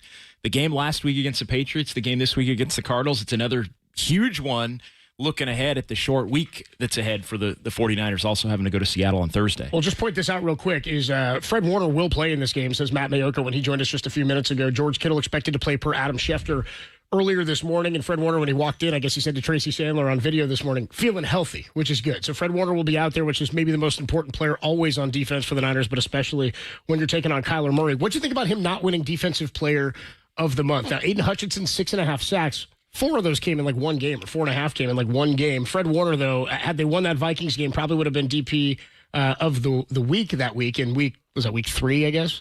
Week 2, excuse me, against Minnesota, at Minnesota. But just your thoughts on him not winning that award for the first month of the season. He got robbed. And I think he got robbed because the 49ers were 2-2. And I think he got robbed because at times the defense overall was far from dominant. He was. And how many times did we point out, hey, Fred Warner, the Vikings game in particular, Fred Warner kept potentially 14 points off the board for the Vikings. Otherwise, maybe that's a blowout. He was the standout in that game. He's been the standout through the first 4 games. But the 49ers defense has, I think, too often looked vulnerable, and I think he unfortunately was penalized for that on the individual end because of the record and the numbers. And in this game, there's a lot of different things that the Cardinals bring to the table. Kyler Murray being one, and the running game being another. What's going to be the biggest challenge today for this 49er defense coming off a really good game last week against the Patriots? To me, it's doing exactly what they did early last week, which is stopping the run. Got to stop the run. Got to keep Kyler Murray in the pocket. Murray isn't quite as mobile as he was pre-injury in terms of escapability, but you still want to kind of keep him boxed in. And I think this is a game where if you can do that, the 49ers have some advantages in terms of their corners going up against the wide receivers. But I think it all starts with stopping Connor and boxing Kyler Murray in. And the Niners, again, it's been hit or miss in terms of the run. There have been times where they really haven't been able to stop it. There have been times like last week where they did stop it, and I think it completely flipped the game against the Patriots in their favor. Now, the Patriots stink. So that's, that also is part of the equation there. I think the Cardinals have much more talent, and it starts with Connor. I think they're going to stay true to the run. I think they're really going to try to run it. Again, I don't think this is anything new. That's one area of the 49ers defense that I think the entire league believes that they are vulnerable in. So if you have the ability to run, you're going to try to run. You stop that, keep Kyler in, I think that bodes well. Well, I think the last time we saw the Cardinals, they ran for 234, so they're absolutely going to do it. The difference between the Cardinals running game and the Patriots running game is, while they were a top 10 running offense, the Patriots, they didn't have a pass game. They didn't have anybody who was going to scare you as far as their outside weapons. Arizona's completely different. If you don't, if they've got to go to the air, first of all, Kyler, as you said, is throwing it better. McBride, the tight end, is really nice, and they had trouble with him last time they played. He had 10 receptions against them. Marvin Harrison Jr. on the outside. So they've got guys, if, okay, the running game's not working and they shut it down like last week, okay, they'll go to the tight end a ton. They will. They'll go to Marvin Harrison. They'll do those things. So this is going to be a big thing. And to have Fred Warner in there, is a godsend today because sometimes he'll mirror Kyler. Sometimes he'll take on the tight end. He'll definitely get the drops in the middle of the field like he had the 45-yard interception last week. So if he didn't play, I don't know what they were going to do because Curtis Robinson is out. They've got so many injuries there. Flanagan Fowles is out. You were looking at Tatum Bethune, who's still going to get some time today because you're not going to overload Fred in the heat and A, and B, you got Seattle on Thursday. Yeah, and I mean, how much do you realistically could you get out of Jalen Graham or D. Winters? Winters coming back, Graham obviously coming back from outside the organization after being let go at the end of training camp. And so, yeah, Warner, they would have been extremely vulnerable without Fred Warner in all aspects of this thing. I think if you do make the Cardinals one-dimensional, even though they do have more talent, I think that's the key to this thing. Don't let Kyler Murray escape. We've seen him just torment the 49ers. They typically win, but they've won 4 straight against them, but he's combustible. He can be problematic. They win, but the games are closer, and there are points, I think, in a lot of these different games where you think, oh, like they might lose, including that game you're talking about from late in the year in December. Talking to John Dickinson here, nice enough to join us, as he does every pre- and post-game throughout the 49ers season. In terms of, actually, why don't we do this? We'll get you the player to bank on for today, sponsored by Casino Matrix. Just drop in for gaming, dining, sports. Please gamble responsibly. 1-800-GAMBLER. I'm going to go with Brock Purdy just because we've been talking all morning and really all week about how talked about him today. It's sort of incredible because of how incredible he's been that we haven't talked enough about him. The stat this week that stands out to me, JD, and I've been bringing it up all morning, is not just his 1,130 pass yards that is second best in the NFL. It's that 833 of the 1,130 are air yards. He leads the league by a wide margin in that category and by yards per attempt in that category, yards per attempt overall. And the most impressive part about all that, the Niners, who are a yak team traditionally, 31st in the NFL and last in the NFC in yak yards with just 308. Yeah, Brock's been just spectacular, and they've needed the best him. We've ever seen him. They've needed him to be. Are you looking for a pick from me on that player to bank on? Or I wasn't asking. Okay, but yeah, go ahead. No, you pick one to bank on today. I was going with Brock. I just wanted to bring up the Brock numbers. But who do you like today? Give me a player to bank on. I think today's going to be the Ayuk breakout. Nice call. What makes you say that? I just think it's been something that. Explain to me your player to bank on pick. Yeah, I want you to break this down. Well, I had a terrible one last week. Who was it last week? Or 2 weeks ago. I can't. Whatever it was not good. It was the weeks are running. It was forgettable. Yeah. It was extremely forgettable. So give me more on Brandon Ayuk. No, I just think that at some point enough other players have been productive, and that Brock's going to come back to him, and they're going to get in a rhythm, and it's just going to click for him. The teams are either going to try to take Mason away, take Kittle away. Jennings obviously is getting more attention. I just feel like when the 49ers are really humming offensively, it does tend to be a different guy, a different week that carries the biggest part of the load in terms of the eligibles. And Brock does a decent job spreading it around from week to week. So I don't know. I just kind of feel like everybody, there's all the angst around Ayuk and when is it going to happen and $30 million a year and all of that. I think this is the week it turns. And why wouldn't it be, right? I mean, at some point, he's going to get back on track, right? I mean, why not this week? And, this is a secondary you can kind of attack. But if it was a player for me, I mean, it's who's hot? Jordan Mason. I mean, he's got the confidence now, and he's running the ball really well. He feels very comfortable in this offense. His offensive line is blocking for him, and he's carrying the ball a lot. He's taking a lot of shots, but he's who's hot to me. Well, and this is through Pro Football Focus today. Jordan Mason has 268 rushing yards after contact, which is number one in the league, and the Cardinals give up the most rushing yards after contact. So they're not a good tackling football team. So if Jordan Mason runs the way he runs, then he's going to have a big day. That's good for the yak also. Absolutely. It's good for the yak. By the way, back to your point about Brandon Ayuk, the Cardinals might have the worst pair of starting corners in the league. Sean Murphy-Bunting, if people remember from the Bucs, he's not that same guy. And Garrett Williams is their nickel. He's not a bad guy, but then Starling Thomas is not really good. In fact, I think their backup corners are better than their starters. So I think Brandon Ayuk or whomever is going to have a big game, because if they don't get to, and they don't have a great pass rush, Gardeck is a special teams guy, and he kind of plays with his hair on fire. He'll get after the quarterback a little bit, but if Brock gets enough time today, they can run it, because the Cardinals don't stop the run very well. They're about 4.5 a carry, and they're, I think, 28th in total rush yards, but they also aren't good against the pass. I just think those two corners are very susceptible, and they can attack them. In a weird way, it kind of feels like today's a shootout a little bit. I think it could be a shootout. I think, obviously, we're looking for the Niners to be able to stop the run and all those things we're talking about, but it just, there's something about the Kyler Murray history against the 49ers. They found themselves down in some games. They've had to come back and win. I always think when you have the two winnable games stacked up, one turns into a comfortable win, one you always kind of have to fight for, and I think this is the one that they might have to fight for with the short week before going to Seattle. And that sets up to be a huge, huge game, the first of this long string that's going to be coming up with the Chiefs and the Cowboys and everybody to follow. Well, that's how you determine a big game. It's win or lose today. That's a big game because it's a Thursday night. It's on the road. It's against Seattle, and you're already 0-1 in the division. So win or lose this one, and that's why this one has a little bit extra juice in terms of what it is that the Niners are going to be able to do in the NFC West as we play through the rest of the season. John Dickinson joins us, and we'll talk to him again after the game. Thanks so much, man. Appreciate it, fellas. Good to see you. Welcome back. Got some nice color, too. Mahalo. Nice Sean Dickinson has mahaloed his way back to Levi Stadium after his coverage of the Warriors all last week out in Hawaii for their training camp. We got more to come here. We're going to go up to the broadcast booth. We'll check in with the guys ahead of the Niners and the Cardinals. A 1:05 kick coming your way. At 11:05, excuse me, at 12:05, we'll hand it over to Greg Papa and Tim Ryan. We'll still also get you the Steve Young Show and your 49er player spotlight. That's all still to come here from Levi Stadium on the Sports Leader.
I like running the ball when we get in the red zone. I'm a huge fan of that. But, I think teams are doing a good job about countering a lot of stuff we want to do on offense. I mean, you saw the Patriots do a lot of 6 on the line today, kind of daring us to throw. And sometimes we guessed right and sometimes we didn't. But, just with whether it was a run or a pass and just things that we need to look at, clean up. And I know that Coach Shanahan's going to do a really good job of being brutally honest with us about what we need to be better at.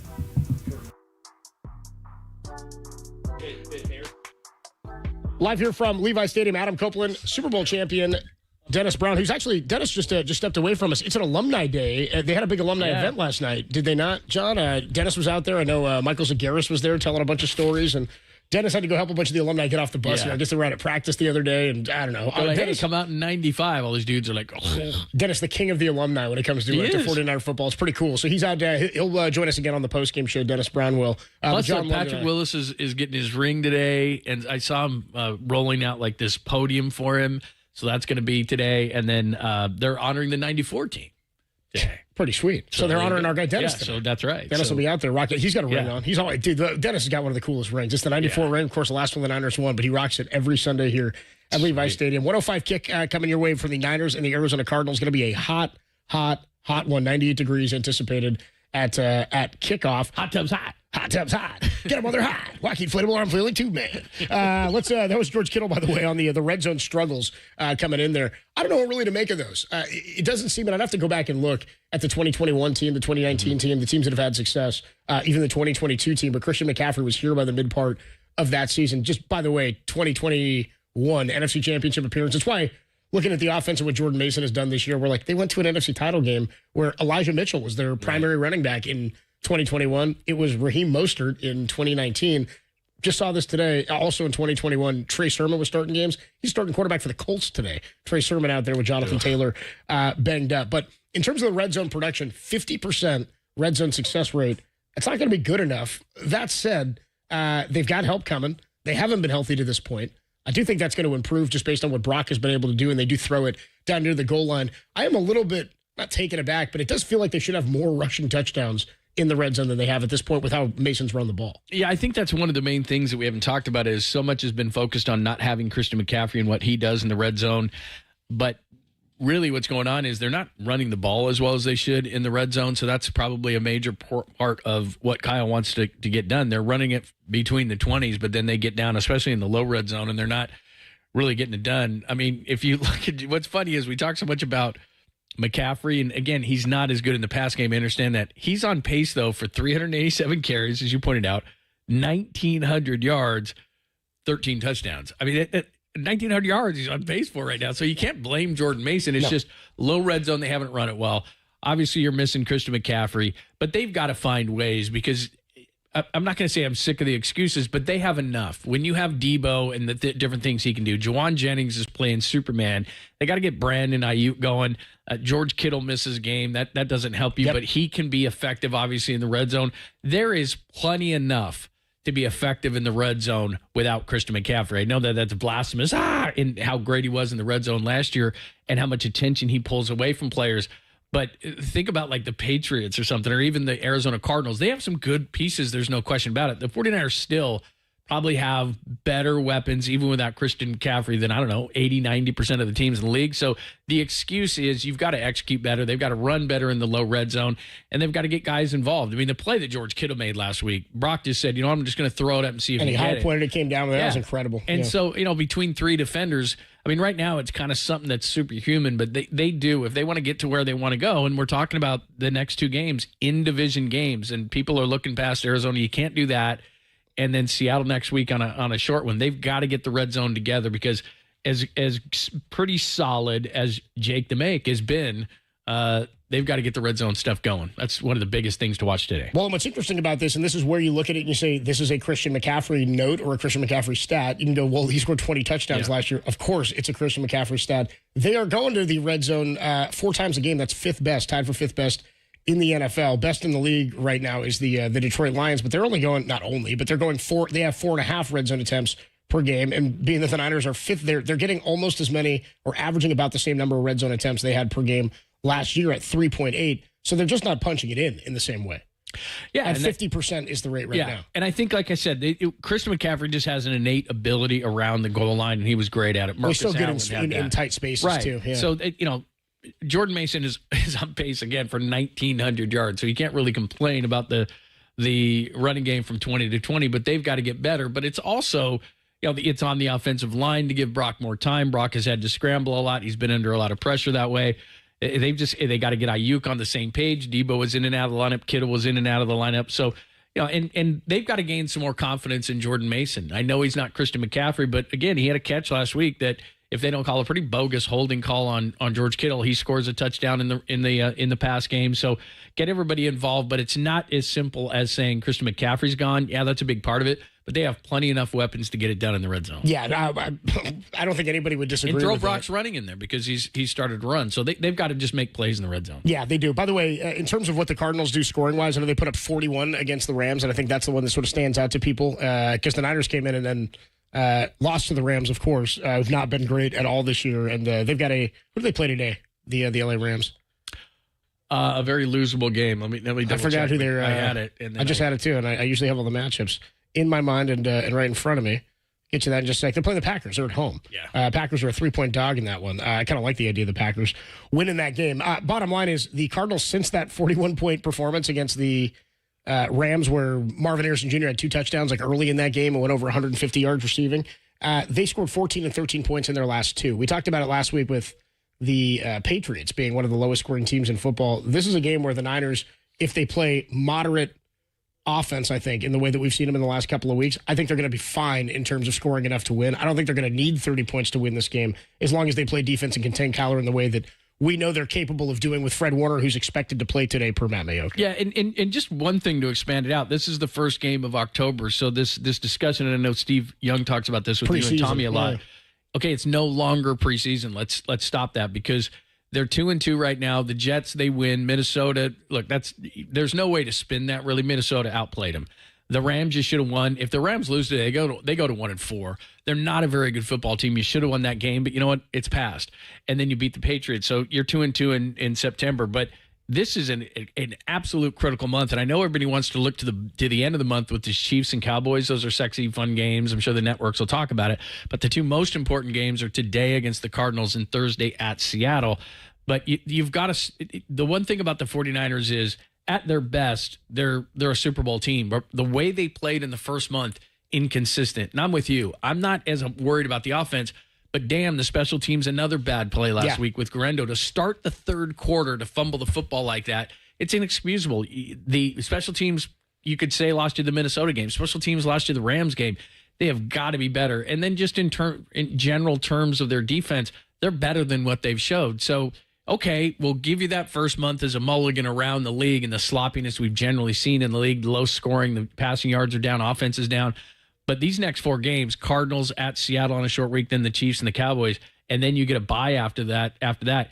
This has got to be a 4-0 or a 3-1 month. They got to be good. Yeah, this is where things need to heat up and turn around. And then if you can pull that off and you get Christian McCaffrey back, as we talked about for the long run, which is what Matt Mayoko says, they want to make sure when he's back, he's here for the rest of the season, however long the season does play out. I think obviously you've got so many weapons, but you vault yourself back into that class of being on paper absolutely the best team, and people I think again start to believe it when you've got a weapon like McCaffrey and the way that Brock Purdy is playing. Adam Copeland and John Lund with you. Dennis Brown will join us again on the post-game show. It is Alumni Day down here. Niners and the Cardinals getting ready for a 1:05 kickoff. We'll go up to the broadcast booth and talk to Tim Ryan a little bit later. We'll also get you the keys to the game and the Steve Young Show, as well as your 49er player spotlight. It's Week 5. Niners looking to get their first divisional win and move back over 500 for the first time since they beat the Jets Week 1. Adam Copeland, John Lund, more to come right here on the Sports Leader.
everybody sort of has a style of how they play. You know, Minnesota did their zone coverages and everything like that were brought all out. You know, last week against the Patriots, they did a good job of playing man and funneling everything to the middle. So, like, there's different themes every week. You know, obviously they're going to scheme us up and try to do what's best for them and stopping us with the playmakers that we have. But at the same time, I do feel like there may be a theme of, you know, man coverage and try to play one-on-one football. We got that from the Rams. We got that last week at the Patriots. So, like, we do see it more and more to get man. And so for us, what does that mean?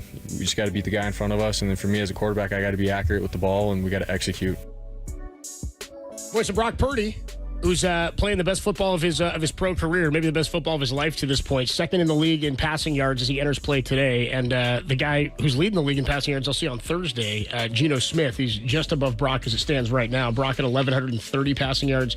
Geno Smith just slightly above him. And they play a little bit later this afternoon against the New York Giants. Do the Seahawks if you want to pay attention to what they're looking like before the Niners go there Thursday. Geno Smith, though, on the season is just above Brock in passing yards. He's behind him considerably in air yards against. At 2-2, we were just talking about this. The end of the first month of the season kind of ends what a lot of people believe to be the sort of the ramp-up time for what the NFL season is going to be. Niners at 2-2. I guess it could have been worse. Should have been better, probably. You'd like to win that game in Minnesota, but I will say, Minnesota pulling one out today. Their defense still looks incredible. They had a pick six against Aaron Rodgers, 3 interceptions for Rodgers today, including one that ended their drive at the end of the game with an opportunity to try to take the lead and ultimately win it in their London game. So Jets fall, Vikings win yet again.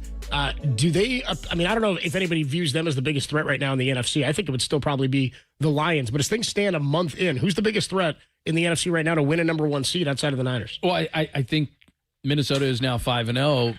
It's if you trust Sam Darnold, which maybe you do, maybe you don't. But if remember when the 49ers played at Minnesota, there was, this is what's disappointing, I think, is there was no TJ Hawkinson, there was no Jordan Addison.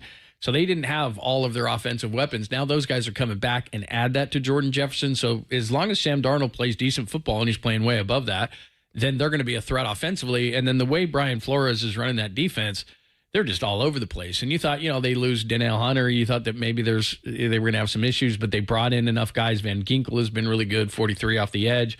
They've just been really good. Stephon Gilmore was the one who got that interception against Rodgers to seal that game. He was a late free agent add. So, and they're gaining more and more experience. So they're well coached, obviously, offensively. They have enough weapons.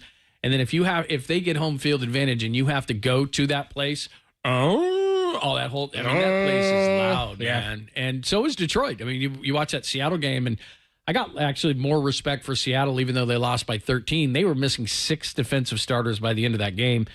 They came in missing 5, including 4 defensive linemen, 2 defensive tackles, 2 edge guys, a linebacker, and then Julian Love got hurt. Yeah. So their offense looks pretty explosive, Seattle, and that was a loud atmosphere. So you mentioned Geno Smith.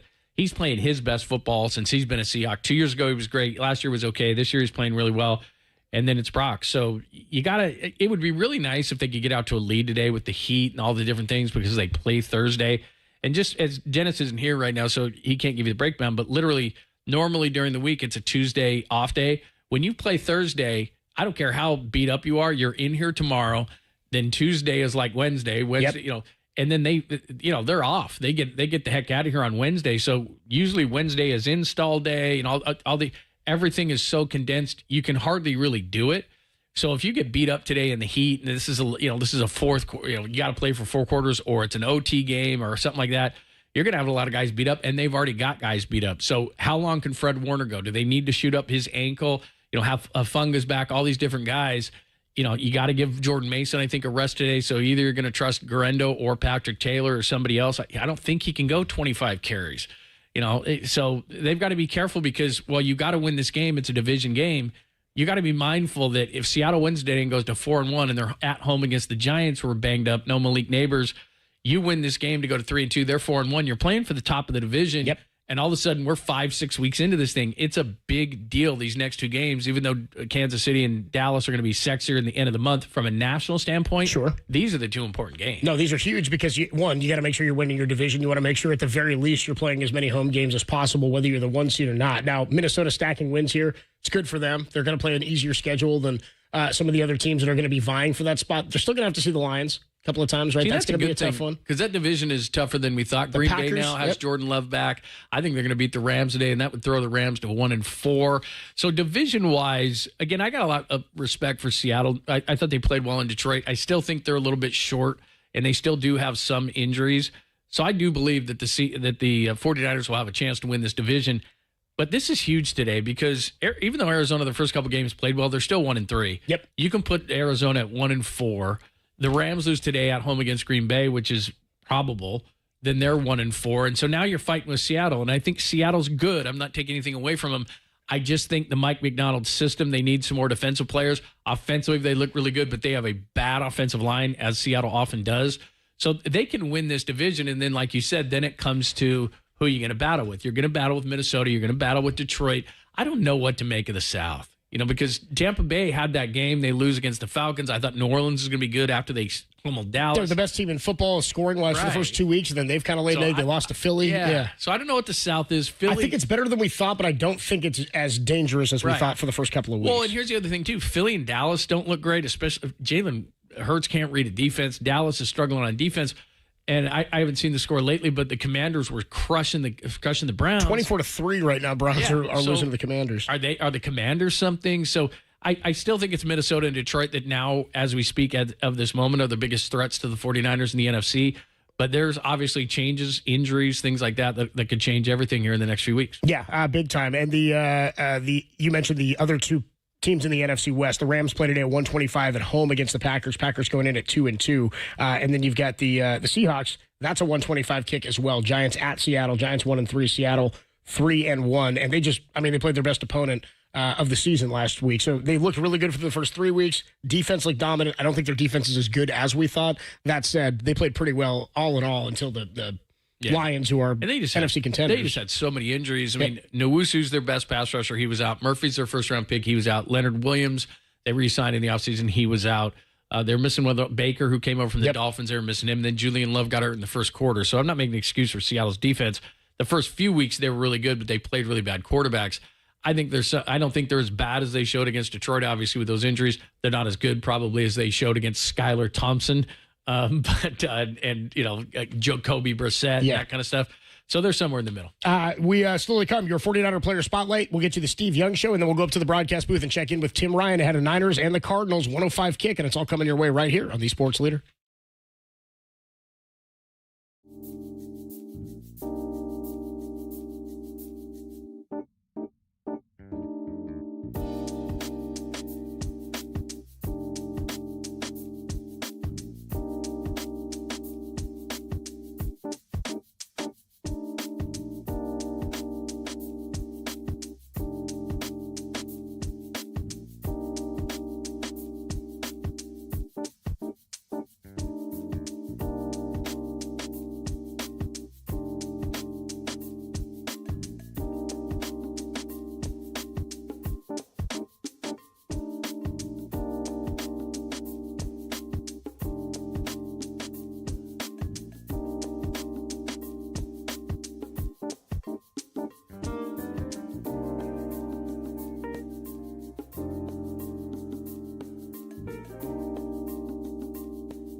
Adam Copeland back here with your 49er Player Spotlight. Week 5 of the NFL season is upon us, and the Niners coming off of a victory back at 2-2, looking to get back above 500 against a division opponent in the Arizona Cardinals. And part of the reason they had that big win last week was because of the play of the defensive line against the run game of New England and the ability to hit the quarterback in Jacoby Brissett. If they can do that today with a more mobile quarterback in Kyler Murray, they should come away victorious in this one. But that's why our spotlight today is going to be on the defensive line, and specifically a guy who had a huge game last week, Kevin Givens, 2.5 sacks last week, is going to get more playing time due to the absence for the remainder of the season of Javon Hargrave, excuse me.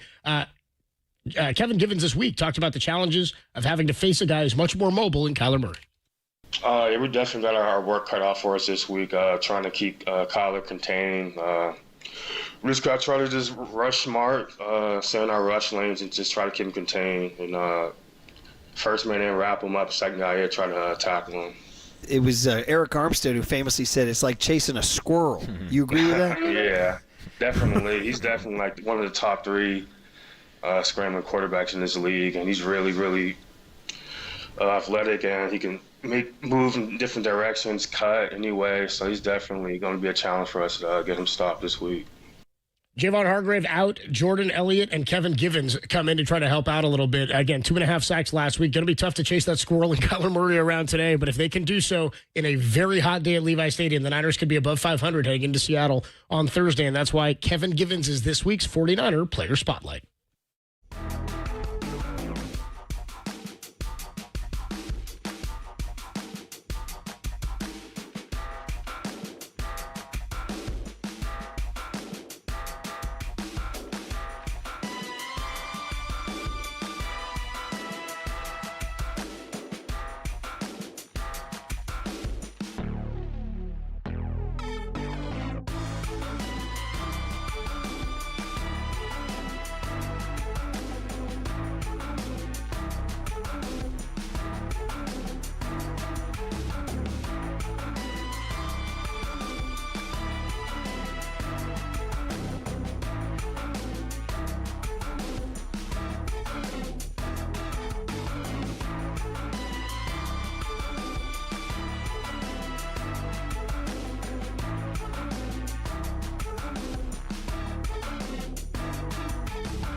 Every week of the football season, KNBR gives you the best half hour in sports radio. It's Steve Young, the Hall of Famer, number 8. Who, by the way, will be honored today as part of the 94 championship team that's being honored today at Levi Stadium as part of the alumni weekend here against the Arizona Cardinals. Anyway, Steve joined myself and Tom Tolbert, as he does every week, for the best half hour in radio. And yeah, we are past that first month of the season, kind of past the ramp-up time and what we're calling the preseason in-season.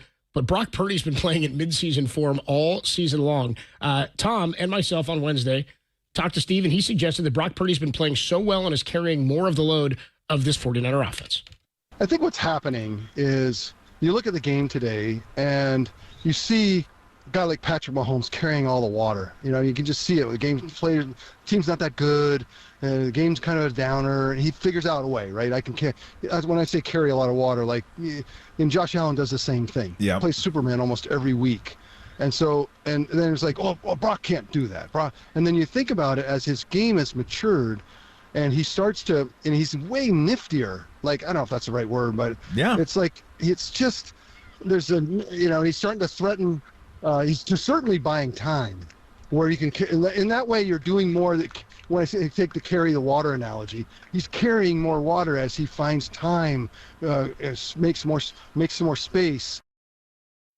Yeah, Brock Purdy's been finding more space. He's been giving himself more opportunities. Larry Krueger suggested to us last week on the postgame show that he had a little bit of Russell Wilson in him early in his career. Brock's directing traffic, keeping his eyes downfield, and it's helped him be the number 2 passer in terms of yards in the NFL, total yards, entering week 5. Also air yards, 830 plus, which is just incredible for him with 1,100 total yards passing. And that's why Brock Purdy is a focus for today for Steve Young and for us. More to come on 49er pregame. Adam Copeland, John Lem with you. We'll go up to the broadcast booth, check in with Tim Ryan next on the Sports Leader.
Patriots in 4-down territory here on 3rd down. Here comes Bosa around the edge. He calls the strip sack. Ball down on the ground, and the 49ers have got it. That's a trifecta by Nick Bosa. Sack, forced fumble, on the fumble field is a recovery. fumble The hat trick. recovered by the Game defense. over.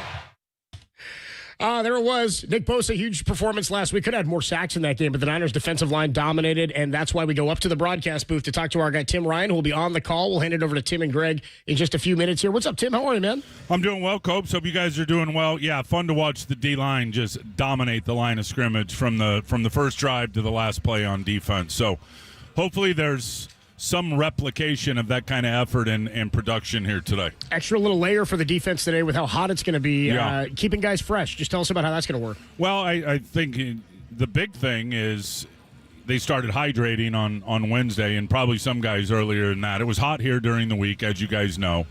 It's no surprise that it's going to be near, if not 100 degrees on the field today, and hotter down there on the turf, on the grass. So guys started hydrating hard on Wednesday. It's too late if you started yesterday or today. So I think they're mindful of it, but I mean, you can't predict what's going to happen, man. Obviously, advantage Arizona. They live with cactuses down there, so I would think that they're going to be more used to the heat. So I think the best thing to do if you're the 49ers is run the hell out of the football against that defensive front, and there will be cracks along the front. They will catch the linebackers out of position with the dynamics of the 49er run game and just keep pounding on them and wear them down. You know, I saw a number this morning. Jordan Mason is number one in the league in yards after contact, and Arizona gives up the most yards after contact. So I got to imagine that JP, and maybe with the heat, he doesn't get quite as many carries, but I mean, he's on pace for 1,900 yards, and this dude runs hard. So I expect some broken tackles, maybe some big plays. Yeah, Mason Madness, no question, John, and I think he's going to get his 20 today. I mean, I don't see any reason why not. I think he's ready for the task at hand, and he's proven that he can do it, and they're just going to keep feeding the beast. He left yards out there last week when you watched the tape, and they were outstanding against the Patriots, who were a damn good run defense, and not just through the course of this year, but building off of last year. They were outstanding in run D. This team has had more challenges. When you watch them on tape, I think the whole key to being able to run the football against them is find and account for Budda Baker, the joker safety.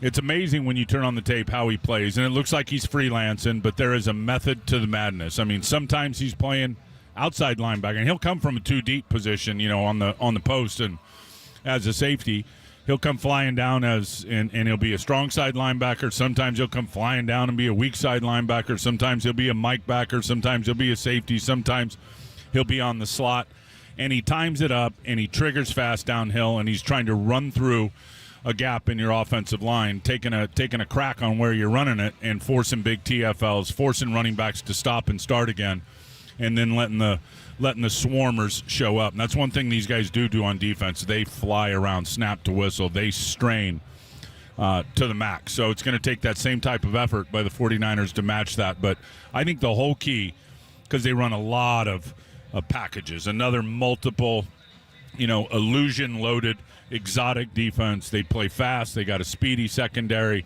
but you can catch them out of position both in the run and in the pass. And anytime you do that with Kyle Shanahan, there's going to be opportunities now, again, for some TFLs for those guys when they do guess it right. But when they don't and they get them blocked, there's going to be opportunities for big plays, run and pass. How do you neutralize Budda Baker in this one? Account for him, find him, and have and they've got a plan. They've got a plan on where he shows up, when he shows up, and why he shows up, and just be mindful. You've got to be able to account for him. And again, so many times he's coming from a deep half, and he's showing up late. He's declaring late. So got to be on point. All the blockers, including the wide receivers, the tight ends, and of course the running backs. You got to be on point with your eyes and where you're looking and where you're anticipating. Tim Ryan is up in the booth. John Lund, Adam Copeland, as we're getting ready down here in the KNBR studios for the Cardinals and the 49ers. Going to be a hot one down here at Levi Stadium. How big is it? It's big always to have Fred at the level he has played. He got the 45-yard pick when they're up 6-0, finally sticks it in the end zone. But with Kyler Murray, with the way James Conner runs, how big is it to have Fred today? Well, it's huge. He's the best defensive player on the field, and when you talk about a complete player. So I think the question is without doing a whole bunch this week, and, I know last week he tried to come back in after halftime, couldn't do it. Let's hope that ankle doesn't stiffen up on him and become a problem later in the game. He's huge because of the Conner run game, and they got a whole menu of runs they can go to, and it's not all gap power stuff. They got all the the down blocks and the pulls, and they'll pull the inside players, center and guard. But against four-man fronts, they can also line up and run the stretch and run the zone and the outside zone and the inside zone. Then you add all the quarterback runs to that with Kyler Murray, and it's not just zone read stuff. Against the zone read, Sorensen's going to have to be on point when he calls certain defenses to defeat the zone read, but there's many times where the backside defensive end's just going to have to play it honest and going to have to stay square and kind of surf or slide down the line of scrimmage and force him to hand it off. Just present a big snapshot of yourself right in front of him so he doesn't pull it out of the belly. But they've also got, called QB runs. They got a QB sweep, which I've seen on tape, and he's good at it. They've got a quarterback, just an old classic option, QB option.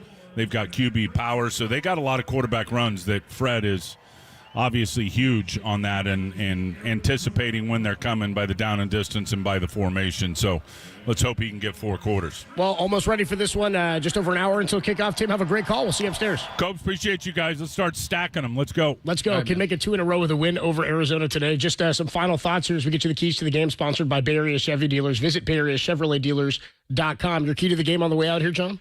I think it is just containing their offense. I think they're going to score against the Cardinals. There's a lot of different ways that they can score. They can run it. I think they can test those corners. I think they're going to be fine as far as what they score.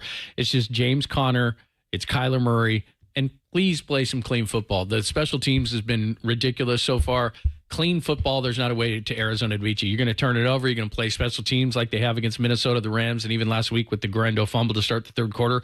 This is going to be a closer game than it should be, and you got to turn around quick and play Seattle. Yeah, again, this is a team 14 points and 13 points in their last 2 weeks, respectively, for the Arizona Cardinals. They do run the ball okay, and if they can run it okay, it opens things up for Kyler when he gets back there, and you have to commit to the passing plays, and then he can get out there and he can be like a scat back almost and break off a couple of big yardage runs. He's just over, I think 29 is his long in a run this year. But in terms of what you're saying about clean football, that's kind of where I'm at. In a game like this, and it's going to feel the same Thursday nights, I always feel the same because it's a weird, funky game. It's sort of a dangerous game when you're on a short week. But against a guy like Kyler, if he's within 2, maybe 3 scores late in the game, it's still problematic. And so in terms of playing clean, I'm with you in that special teams becomes a much bigger factor in games like this where the margin for error is smaller because of what the other quarterback is capable of doing, and turnovers, to your point. You turn the ball over in this one or you make a special teams mistake, that's where you allow them to stay in the game and things get much more drastic and dramatic in terms of how you have to execute. Yeah, I think they're more talented. I think that they can take advantage of the Arizona defense.